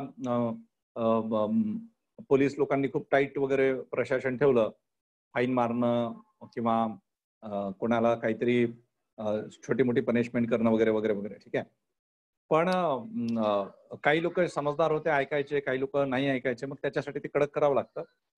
पण जर गव्हर्नमेंट जर त्या पोलीस स्टेटचा उपयोग किंवा त्या यंत्रणेचा उपयोग जर बळजबरीने लोकांवरती अत्याचार करण्यासाठी किंवा कुठल्याही प्रकारे लोकांना मारून मुटकून काय म्हणतात त्याला, त्यांच्यावरती नियंत्रण ठेवण्याचा जर प्रयत्न केला असेल, करत असेल, तर that is a police state और that is a autocratic state. Okay, that is not क्या not follow law, that's why. Not follow law, that's why. Okay, so we cannot, means we as a citizen of India or even the government, we cannot expect police state. Police is there, police should be there, military should be there, army, paramilitary forces, okay, civilian forces, that should be there, but that are to maintain the law and order in the country, and to facilitate the lives of the people, to protect your lives. तुमच्या आयुष्य, तुमचं लाईफचं संरक्षण करण्यासाठी, तुम्हाला facilitate करण्यासाठी ज्या विभिन्न यंत्रणा निर्माण करण्यात आलेल्या आहेत, त्या यंत्रणा या आवश्यक असतात कुठल्याही राज्यामध्ये. आणि जसं सैन्य आहे किंवा आजची पोलीस यंत्रणा, या काही नवीन नाही आहे. म्हणजे if you study the ancient history of India, you will see that की दीज वेअर देअर एव्हरीवेअर. म्हणजे मोनार्कियल सिस्टीम मध्ये सुद्धा होत्या, आणि आता डेमोक्रेटिक सिस्टीम मध्ये ते सुद्धा ते आहेच. म्हणजे सम्राट अशोकाच्या काळामध्ये किंवा सम्राट बिंबिसाराच्या काळामध्ये, हर्षवर्धनाच्या काळामध्ये या सगळ्या यंत्रणा होत्याच. पोलीस होते, ओके, त्यावेळेसचा शब्द होता पोलिसानी. ओके, आता आपण पोलीस म्हणतो, त्यावेळेसचा शब्द होता एन्शियंट पिरियड मधला पोलिसानी. ओके, म्हणजे हे जे गुप्तहेर यंत्रणा वगैरे असायची त्यांच्यासाठी.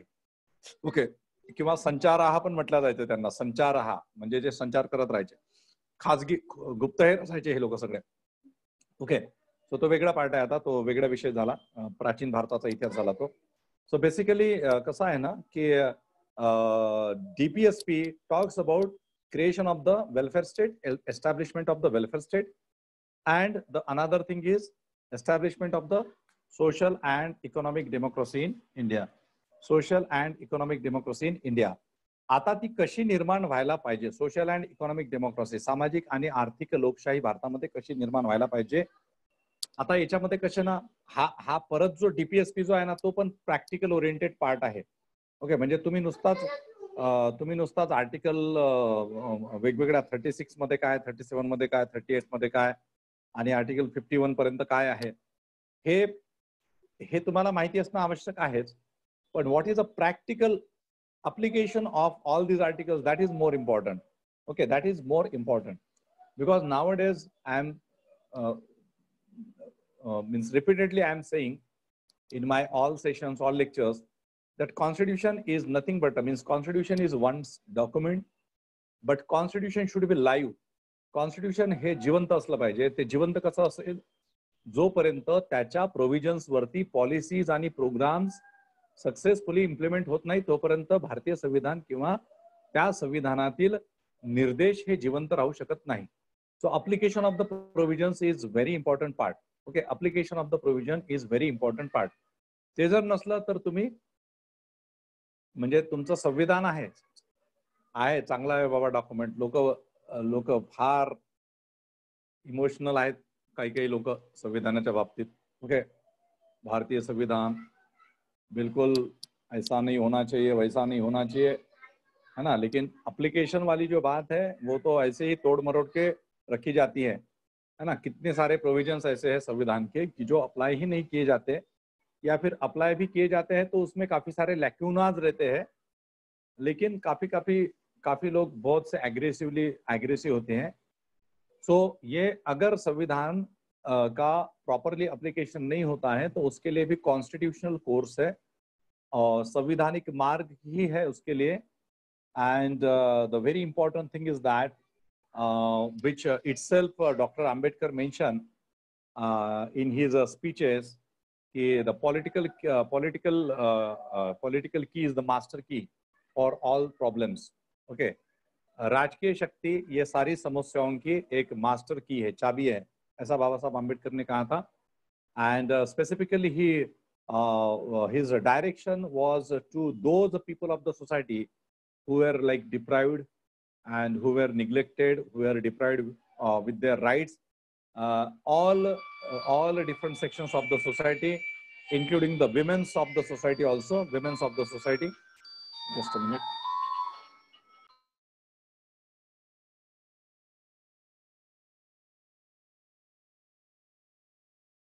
So women's of the society also, and all different deprived sections of the society. तो उन्होंने कहा था कि अगर आपको आपकी समस्याएं अगर सॉल्व करनी है तो जो जितने लोग दबे कुचले हैं या डिप्राइव्ड है उन्होंने पार्लियामेंट में जाना चाहिए. ठीक है. सो पॉलिटिकल पावर, मतलब पॉलिटिकल पावर की उन्होंने बात की थी, not exactly the parliament but the political power. So political power is the master key of all solutions. Okay, master key for all solutions. So याचा अर्थ असा आहे स्पेसिफिकली की तुम्ही ब्युरोक्रेसीमध्ये, शासन प्रशासनामध्ये, खाली नाही जाऊ देते मला. पाऊस येत आहे ना आता. पाऊस येते तर काय झालं, आम्ही छत्र्या घेऊन जाते ना. नाही छत्र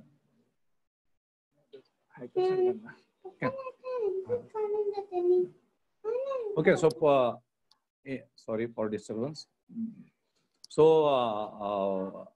म्हणजे जे पार्लमेंट आहे किंवा तुमच्या स्टेट असेंब्लीज आहेत तर तिथे रिप्रेझेंटेशन असलं पाहिजे किंवा तिथे जायला पाहिजे, कारण कायदे हे देशाचे त्याच ठिकाणी बनतात. म्हणजे लेजिस्लेचर जे आहे त्या ठिकाणी जाणं आवश्यक आहे. आणि दुसरा त्याचा एक अर्थ असा पण होतो की एक्झिक्युटिव्ह मध्ये, म्हणजे जे एक्झिक्युशनचा जो पार्ट आहे तो ब्युरोक्रेसीचा असतो. म्हणजे ऑफिसर्स बनणं, IAS ऑफिसर्स बनणं किंवा टॉपमोस्ट ब्युरोक्रेसीमध्ये जाणं, that is also the important thing. ठीक आहे. So if you are going in to that you can solve so many problems of society, and you can give social and economic justice to the different sections of the society. Okay, so in directive principles of state policy there are so many things.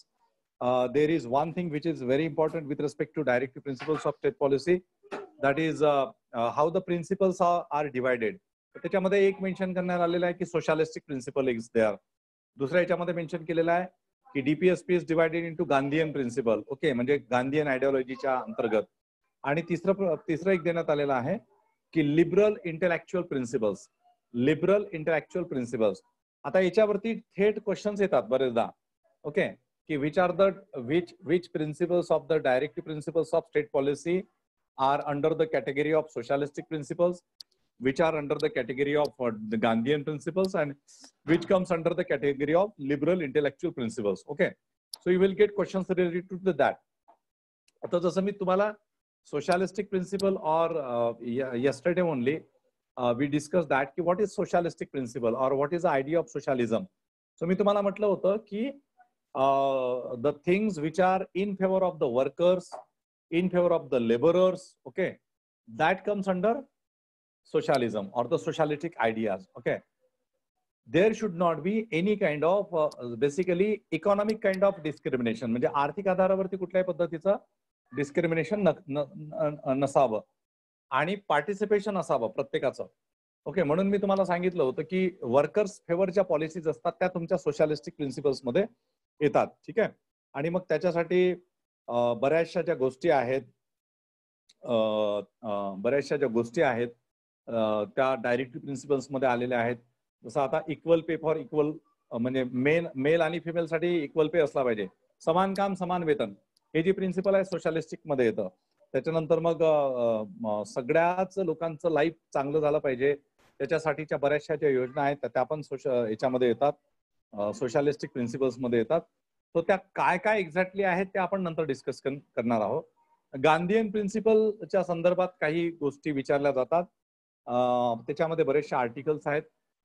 तुम्हाला माहिती असेल की गांधीजी जे होते तर गांधीजींच्या एकंदरीत त्याच्यामध्ये एक एम्फॅसिस असायचा गांधीजींचा की भारतातली खेडी ही स्वयंपूर्ण झाली पाहिजे, है ना.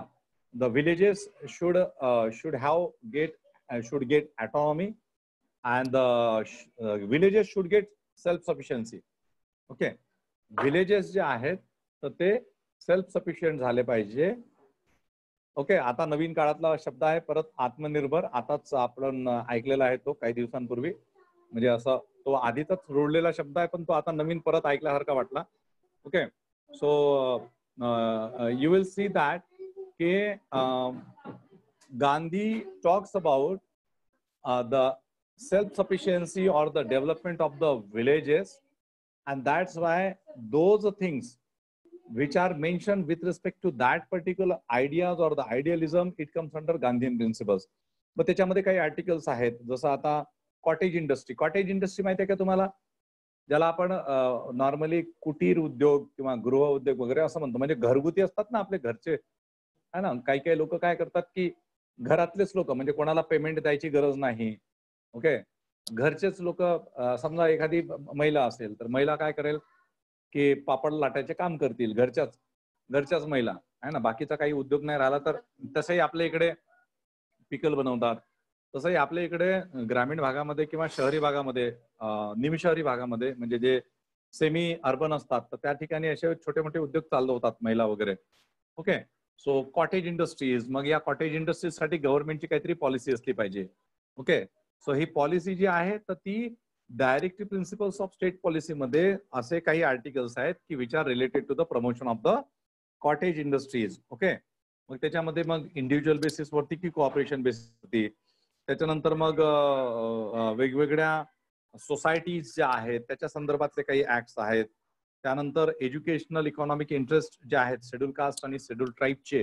Okay, educational interest and economic interest of the schedule caste and the scheduled tribes and other weaker sections, which comes under Article 46.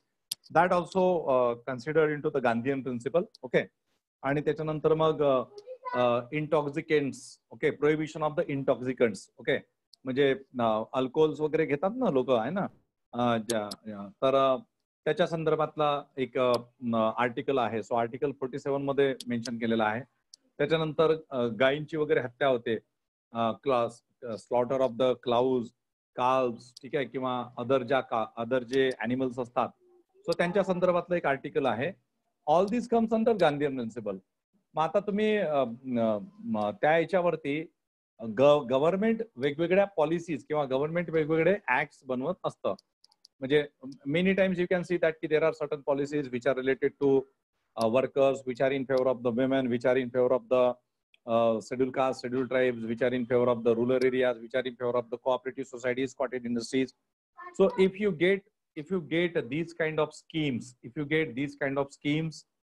these schemes basically, because of the directions which are mentioned in the directive principles of the state policy. So त्याच्यामुळे तुम्ही हे लक्षात घ्या की while preparing for UPSC or the state PCS examination, whatever you are reading, you must read newspapers on regular basis. You can take any national newspaper.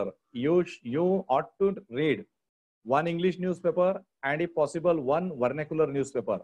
Okay, suppose to me ata, if we are living in Mumbai Thane region. Okay, so तुमच्यापैकी समजा आता तुम्ही this one is from Goa. Okay, so हा काय नाव तुझं, हा Vishakha. So Vishakha, कुठला newspaper वाचते तू विशाखा? सर मी मराठीत वाचते. अच्छा, मराठी तिथे, अच्छा, गोव्यामध्ये मराठी न्यूजपेपर मिळतात का? हो सर. क्या बात आहे. अच्छा, कुठला न्यूजपेपर मिळतो? तरुण भारत, गोमंतक, लोकमत. हा हा हा बरोबर आहे. तरुण भारत, गोमांतक. अच्छा अच्छा. मग तू कुठला गोमांतक वाचते का? हा युजली तरुण भारत. अच्छा, तरुण भारतचं चांगलं प्रस्ताव वाटते तिकडं. पन्नीकर होते ना, पन्नीकर. हा बरोबर आहे. अच्छा, तरुण भारत तर नागपूर पासूनचा न्यूजपेपर आहे. तो इकडे पण मुंबईला पण आहे. ठीक आहे. सो ठीक आहे. सो तुम्ही एक इंग्लिश वाचायचा. आता इंग्लिश मध्ये बरेचदा काय होतं की बरेचसे विद्यार्थी विचारतात की युपीएससी स्पेसिफिकली की sir should we read the Hindu newspaper. There is one newspaper which is its title is The Hindu. Okay, The Hindu newspaper. So that is the good newspaper, and having some kind of critical orientation, or we can say the leftist orientation, right? And there are another newspapers like Times of India, Indian Express. Okay, see, with respect to newspapers, what I am suggesting and why deliberately I am taking up this particular thing, why to go for newspapers, because whenever we are reading fundamental rights, whenever we are reading directive principles of state policy, so newspaper is a regular, readily available source for you. Newspaper हा तुमचा रोजचा source आहे. म्हणजे तुम्ही जर एखादा national newspaper जर वाचत असाल, राष्ट्रीय दैनिक, समजा टाइम्स ऑफ इंडिया घ्या, इंडियन एक्सप्रेस घ्या किंवा द हिंदू, मी काही त्याच्यामध्ये असं एकदम कंपल्सरी करत नाही. मैं when I was at Delhi, okay, during those days in 2002, 2003, okay, for UPSC preparation. So that time my room partners from UP, Bihar, and from then our friends also from South India, from Northeast also. So most of the students they were following the Hindu newspaper, okay, and few students they were going through Indian Express, okay. So I was also preferring Indian Express. Sometimes I used to read the Hindu also, okay. But the thing is that newspapers, in every newspaper there is one thing common which is called as news. So you need to pick up that news. News cannot be different, okay. News cannot be different in different papers. म्हणजे समजा जर आता जर एखादा विषय आलेला असेल की बाबा चायनाचा हल्ला झाला याच्यावरती, इंडियावरती, ओके, किंवा त्यांचं सैन्य आलं, तर ती न्यूज थोडस शब्द इकडे तिकडे होऊ शकतात. स्टेटमेंट्स कॅन बी, म्हणजे त्याची वाक्यरचना वेगळी कमी जास्त असू शकते, परंतु अल्टिमेटली त्याचा व्ह्यू पॉइंट तोच आहे. न्यूज म्हणजे that news is the same everywhere. But if you are reading views, so views can be different as per the newspapers. Suppose if you are reading the Hindu, if you are reading the Times of India, if you are reading the Tarun Bharat or the Lokmat, or whatever the newspapers.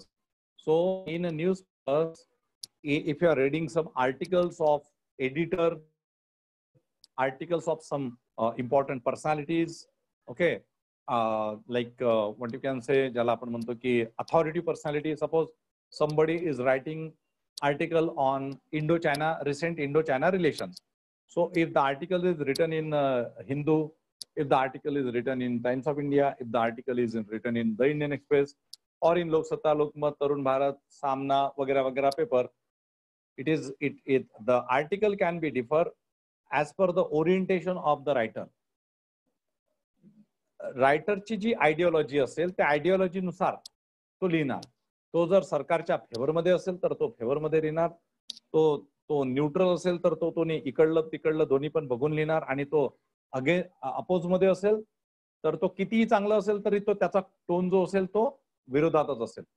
So त्यामुळे हे लक्षात ठेवा की because ultimately in competitive examination, say for example UPSC civil services mains, so at mains level examination views of others are not important. Your views are most important thing. Your views, what is your views?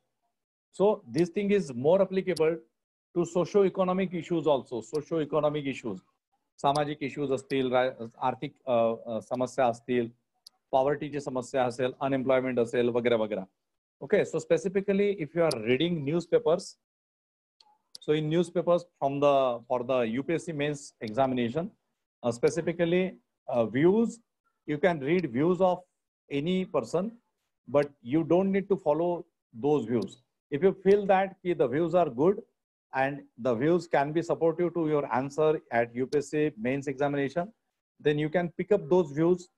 You can modify these views, you can mix up your views and you can write an answer. Okay, so that can be a value addition, which is called as a value addition. पण आता तुम्हाला factual information मिळते, तर factual information म्हणजे ज्याला आपण news म्हणतो, तिथे सगळीकडून सारखी मिळते, तर ती तुम्ही कुठूनही घ्या. तर हे लक्षात ठेवायचं नेहमी. ठीक आहे. क्रिटिकल अनालिसिस त्याचं एक्सप्लेनेशन हे तुम्ही वाचू शकता कुठल्याही न्यूजपेपर मधून, परंतु कोणाचे व्ह्यूज जे आहेत ते तुमच्यावरती हावी होऊ देऊ नका. जर ते views according to the constitution असतील, ऍज पर द लॉ असेल, ओके, किंवा प्रॉपर असतील, प्रॉपर जस्टिसिएबल असतील, तरच ते व्ह्यूज घ्या. अदरवाईज त्याची गरज नाही तुम्हाला. Okay. So my point of discussion was की you should read newspapers on regular basis, because whatever we are discussing, socialistic principles, Gandhian principles, or the liberal intellectual principle, you will get so many things in newspapers, but you should have a orientation with respect to that. म्हणजे आता हे एवढं discussion करण्याचा उद्देश काय आहे? Hindu is always opposing government. Okay. नाही, opposing government असं नाही म्हणता येणार. मी काय म्हटलं तुम्हाला की हिंदू इज अ क्रिटिकल, म्हणजे इट्स अ क्रिटिक, लेफ्टिस्ट थोडंसं आहे orientation, but it is not the thing that की always opposing the government. If you see the editorial pages, and the Hindu is that newspaper which always gives some kind of alarm or the alert to the government. That is also the very important thing. म्हणजे हिंदू न्यूजपेपरची खासियत एक आहे, Hindu newspaper किंवा the Indian express वगैरे जे आहे त्याची खासियत एक आहे की ते खूप महत्वाच्या गोष्टी या पहिले देत असतात. आणि परत तुम्हाला सांगतो, माझा एक विद्यार्थी, ओके, ज्याला मी गायडन्स करत आलो अगदी तो लहान असताना पासून, ओके, म्हणजे नंतर तो माझा विद्यार्थीच आहे. तो UPSC ला पण मी त्याला हे केलं होतं, पण नंतर त्यांनी ते फील्ड सोडलं. ही जॉईन, म्हणजे he studied journalism from the Asian school of journalism, okay, Asian school of journalism which is at Chennai, and he joined first time as a reporter at Nagpur. And he was continuously in contact with me. So what he said कि sir, the Hindu की जो reporting होती है वो एकदम on field पे होती है, मतलब बिल्कुल वहां पे जाके लोग प्रॉपर रिपोर्टिंग वगैरह करते हैं. और वो बोल रहा था कि बाकी काफी सारे ऐसे न्यूज़पेपर्स होते हैं कि जो बस ऐसे ही न्यूज उठा लेते हैं, मतलब लोकल लेवल पे होंगे या फिर ऐसे ही कुछ. Okay. So there are so many things which म्हणजे आता त्या डिस्कस नाही करता येणार इथे, पण हिंदूचं प्रॅक्टिकल रिपोर्टिंग असतं आणि खूप म्हणजे गव्हर्नमेंटची काय चूक आहे आणि कुठं हे आहे तर ते आयडेंटिफाय करण्याचं हे असतं. म्हणून बेसिकली UPSC ची मुलं हिंदू का असतात बऱ्याच ठिकाणी, कारण हे आहे की दुसरी साईड समजून घेण्यासाठी सुद्धा हिंदू वाचला जातो. ओके, दुसरी साईड म्हणजे specifically with respect to UPSC exam. ठीक आहे, तर ते एक लक्षात ठेवा. But my point of opinion is somehow different की I don't prefer this and that newspaper. I only prefer that की your means views should be your own views. कारण तुम्ही एवढं सगळं वाचताय तर तुमचे व्ह्यूज हे तुमचे स्वतःचे असले पाहिजे ना एक्झामिनेशन मध्ये. दुसऱ्याचे व्ह्यूज टाकून तुम्हाला जमणार नाही की त्यानं असं म्हटलं, यांनी असं म्हटलं, याचा हा व्ह्यूज आहे. व्ह्यूज मुळे काय होतं की if you are reading, suppose if you are reading some article which is in favour and which is in opposition, दोघांचे व्ह्यूज जाणून घ्या आणि तुम्ही तुमचा एक व्ह्यू पॉइंट डेव्हलप करू शकता based on the facts, figures and so many things. ठीक आहे. सो डायरेक्टिव्ह प्रिन्सिपल्स मध्ये नंतर आर्टिकल 51 पर्यंतचे आर्टिकल्स आहेत आणि त्याच्यामध्ये मग separation of judiciary from the executive, then promotion of the international peace, security. Okay, हे आता रिलेव्हंट आहे. Promotion of the international peace and security, maintain just and honourable relations between nations, to foster respect for international law and treaty obligations, and to encourage settlement of international disputes by the arbitration. International disputes, आता Article 51 is relevant. Now Article 51 is relevant. Directive principles of state policy मध्ये आहे. आणि already we are having some laws which are related to maintaining international peace वगैरे वगैरे. आणि keep in mind काही दिवसामध्ये आपलं सगळं सेटल डाऊन होऊन जाणार. शांती, इकडून शांती आणि तिकडून शांती, दोन्हीकडून शांती. ज्यांनी टीव्या फोडल्या असतील आपापल्या घरच्या ते लोक नंतर पस्तावतील की उगच फोडली म्हणून 40,000ची 50,000ची आणली होती, उगच फोडली मी एकदम, काही पण आता मनावरती आला आणि लगेच फोडून टाकली, तर पस्तावतील ते लोक. कारण काही दिवसात सगळं माहोल एकदम थंड होऊन जाणार है ना. थोडस जरा बघून द्या. So article 15 is already there which is related to international peace, security. Okay, then there is Article 49 related to the protection of the monuments. Article 48A environment. Okay, environment च्या संदर्भात आहे. Protect and improve the environment and to safeguard forest and wildlife. This is also related to or relevant to coming examinations. जे लोक UPSC किंवा MPSC आता coming देत असतील त्यांच्यासाठी ते महत्वाचं आहे. आर्टिकल 48A का? कारण 2019 मध्ये अतिशय वाईट घटना घडल्या with respect to the you can see. आता आपण म्हणू की राईट्स ऑफ ॲनिमल्स म्हणजे प्राण्यांचे अधिकार है ना. म्हणजे बघा ते अमेझॉनचं फॉरेस्ट नष्ट झालं ब्राझील मधलं, ऑस्ट्रेलियामध्ये आग लागली होती फॉरेस्ट मध्ये, राईट. आणि आता सध्याच्या एन्व्हायरमेंटच्या संदर्भात वेगळा आहे, राईट. आरे फॉरेस्टचा एक इश्यू होता महाराष्ट्रामधला मागच्या वर्षी, ठीक आहे. सो हे सगळं तर to protect and improve the environment and to safeguard forest and wild life.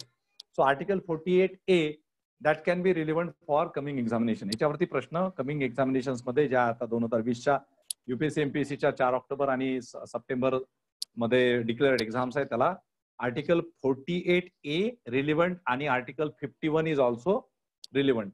ये 2 आर्टिकल्स रिलेवेंट हो सकते हैं, ठीक है. So those who are appearing for examination they keep in mind this thing. Okay. आणि मग बाकीचे आहेतच त्याच्यामध्ये, ठीक आहे. सो हे तुमचे directive principles of state policy आहे. In that there are certain new directive which are added with respect to different articles. Okay. And again if you are going through regular newspapers you will correlate all these articles with the current happenings. ठीक आहे. म्हणजे तुम्ही जर regular newspapers मधून जर जात असाल तर तुम्हाला जे काही समाजात घडत असतं तर त्याला तुम्ही कोरिलेट करू शकता. आप उस चीज को कोरिलेट कर सकते हो. Okay. So that is very important thing. That correlation is very important. And if you are not correlating the things then ultimately what happen की you are just mugging up the things and sometimes you forget what is the provision of that particular article. But if you are having this ability of correlation or if you are having this particular mindset की काही पण झालं तर त्याला particular आर्टिकलशी correlate करायचं कशात ते related आहे तर मग त्याच्यामुळे फायदा तुम्हालाच होणार. Okay. So this is directive principles of state policy. त्याच्यानंतर आहे फंडामेंटल ड्युटीज.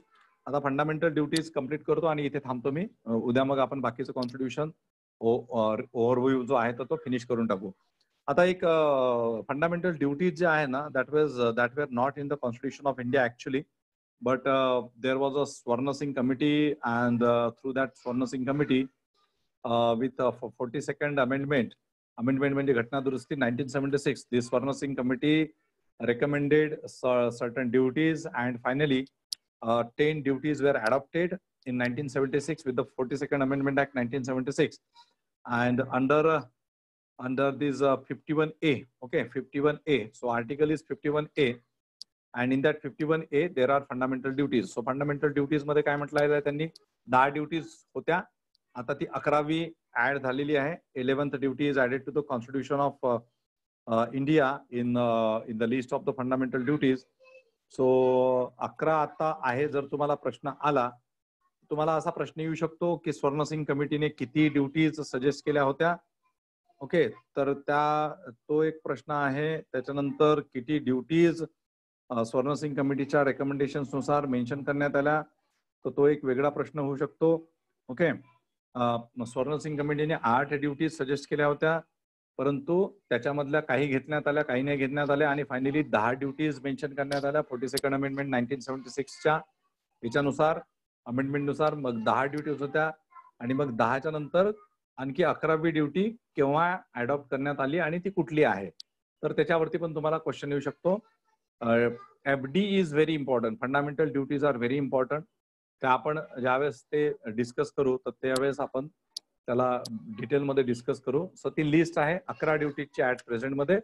लास्ट जी ड्युटी आहे ना ती महत्वाची आहे, ज्याच्यामध्ये म्हटलेलं आहे की to provide opportunities for education to his child or ward between the age of 6 and 14 years.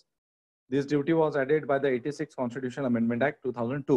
तो 86वी घटना दुरुस्ती 2002 ची त्याच्यानुसार ही 6 ते 14 वया गटातील मुलांना शिक्षण देण्यासंदर्भाची जी ड्युटी आहे तर ती ड्युटी ऍड करण्यात आलेली होती. आणि त्याच्या आधीच्या ज्या ड्युटी आहेत मग त्याच्यामध्ये कॉन्स्टिट्यूशनचा रिस्पेक्ट करणे, फ्लॅगचा, त्याच्यानंतर आपले जे काही स्वातंत्र्य संग्रामातील जे नोबेल आयडियल्स होतील त्यांचा रिस्पेक्ट करणे, त्याच्यानंतर भारताचं सार्वभौमत्व, एकता, अखंडता कायम ठेवणे, संरक्षण करणे, देशाचं संरक्षण करणे आणि जेव्हा केव्हा तुम्हाला बोलावलं जाईल त्यावेळेस जाणे. ठीक आहे. त्याच्यानंतर harmony, spirit of common brotherhood आहे ना, बंधुत्व वगैरे. त्याच्यानंतर रिलिजियस, कुठल्याही पद्धतीचं रिलिजियस, लिंग्विस्टिक, रिजनल डिफरन्सिएशन नको, त्याच्यामध्ये सुद्धा आपली एकता असली पाहिजे. त्याच्यानंतर आपल्या देशातलं जे रिच हेरिटेज वगैरे आहे तर त्याच्या संदर्भातली ड्युटी आहे. सायंटिफिक टेम्पर डेव्हलप करणे ही एक खूप महत्वाची ड्युटी आहे. त्याच्यानंतर rich heritage, natural environment, forest, लेक्स, रिव्हर्स वगैरे त्याचं प्रोटेक्शन करणं आहे ना, ती आपण म्हणजे आता जसं फॉरेस्टचं प्रोटेक्शन, एन्व्हायरमेंटचं प्रोटेक्शन, रिव्हर्सचं प्रोटेक्शन. सो बऱ्याच ठिकाणी तुम्हाला दिसत असेल की कोणी एकेकाळी इथे नदी होती आणि आता काय तर मग तिथे नाला झाला. अशा आपल्याला कथा ऐकायला मिळतात कि यहाँ पे नदी किसी जमाने में बड़ी बड़ी बड़ी नदी हुआ करती थी, अभी ये सब शहर से जाते हैं. तो मुंबई की नदी कौन सी है रे रोशन? मीठी है ना? मीठी नदी. हाँ, तो अभी अगर अच्छे से बारिश आ गई तो मीठी नदी का जो नाला है वो भर भर के बहेगा और फिर लोगों को लगेगा कि नदी फिर से जीवित हो गई है. जब पानी नहीं रहता है तो फिर वो उसका पूरा नाला रहता है ना. सो ऐसी ही काफी सारी नदियां हैं कि जो अगर शहरों से बहती है तो उसका पूरा बाद में गंदगी फैल जाती है. तो that is the thing which is means our duty is to protect our lakes, rivers, forest etcetera etcetera, wild life वगैरे सगळं. ठीक आहे. तर त्याच्यावरती आपण नंतर डिस्कशन करणार आहोत. आणि त्याच्यानंतर मग पब्लिक प्रॉपर्टीचं सेफगार्ड करणं. तर आपल्या इथे जेव्हाही प्रोटेस्ट वगैरे होतात तर पहिला दगड हा महाराष्ट्र शासनाच्या, म्हणजे महाराष्ट्रात जर झालं तर महाराष्ट्र शासनाच्या लाल डब्यावरतीच पहिला दगड पडतो, है की नाही. प्रोटेस्ट वगैरे होतात की नाही त्यावेळेस, किंवा रेल रोको, बस, तर येऊन जाऊन लोक त्या गाडीवरतीच त्या लाल डब्यावरतीच राग काढतात. सो आपली ड्युटी आपण त्यावेळेस विसरत असतो प्रोटेस्ट करताना. ठीक आहे. कारण प्रोटेस्ट असतो तो, आणि प्रोटेस्ट हे करण्यासाठी, दाखवण्यासाठी मग लोक वेगवेगळे हातखंडे वापरतात. ठीक आहे. तर that is also not good. Public property वगैरे सेफगार्ड करणं, व्हायलन्स न करणं है ना, ह्या सगळ्या गोष्टी आहेत त्याच्यामध्ये. So anyways, this is about fundamental duties. This is main part of our Bharatiya Samvidhan Constitution. म्हणजे on 19th June we started our discussion. In fact, we started our sessions of new batch. Okay, and we started with the Constitution of India. And in first lecture on 19th June, I gave you general information about competitive exams basically, and then we started about constitution, ki why to go for constitution, how to approach constitution of India, कशा तऱ्हेने अभ्यास वगैरे करायचा त्याच्याबद्दल आपण बोललो. Then yesterday we discussed the philosophy, aims, objectives of the constitution with the discussion of the preamble of the constitution. Then we also discussed making of the constitution. Okay, काय काय प्री इंडिपेंडन्स पिरियड मध्ये development, post independence period मध्ये वगैरे काय झालं ते पण थोडंसं आपण एक ओव्हरव्ह्यू घेतला. आणि what are the different questions possible with respect to that thing, that also I discussed with you people. Okay, so directly factual question, match the pair question, analytical question, comparative analytical question, okay, current oriented question, all questions are possible. ठीक आहे. तर हे असं सगळं राहणार आहे. आणि now today on 21st June 2020 we discuss, we in fact I am just taking a review for your better understanding. Actual आपण स्टार्ट नाहीच केलेला या सगळ्या गोष्टी, पण जेव्हा आता मी चालू करणार प्रत्येक चॅप्टर वाईज, तर that time I don't need to involve in to all this kind of discussion. म्हणजे मी डायरेक्टली चालू करून मग तुम्हाला ते समजत जाणार. ओके, तर मुख्य उद्देश आपला तोच आहे की to get a entire periphery of every subject, and then after I will start.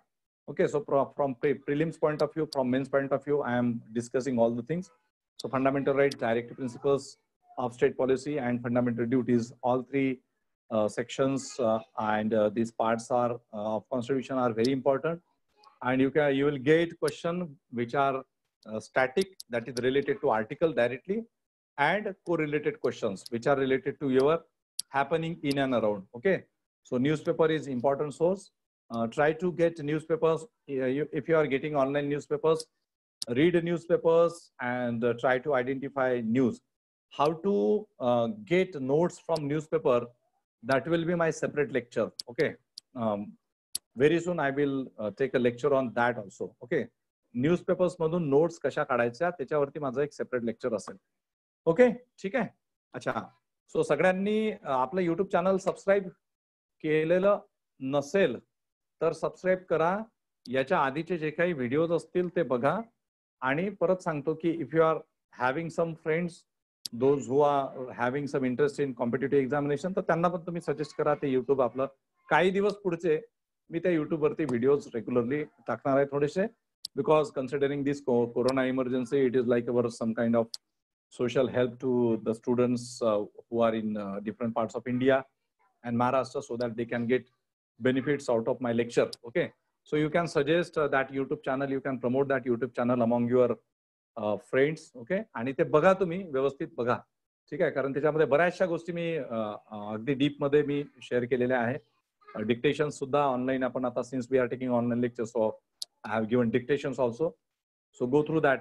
Okay, so ठीक है. So tomorrow we shall meet at same time 5 PM. ठीक है. So उद्या आपण overall म्हणजे tomorrow I will finish entire thing, म्हणजे finish in the sense my review lectures will get finished. Okay, union government, state government and the rest of the things ते एका lecture मध्ये मी संपूर्ण टाकेल. आता हा इथपर्यंतचा जो पार्ट आहे ना, त्याच्यावरती बरेचसे क्वेश्चन्स असतात एक्झाम्स मध्ये, in particularly in polity section. मग ते कशा पद्धतीचे होते ते मी तुम्हाला सांगितलं. Later on we shall start on another topic. Okay, चलो, और पढ़ाई करना स्टार्ट कर दो अभी. ठीक है, start your preparation. Okay, so thank you very much. आणि हां, चलो, बाय, सी यू.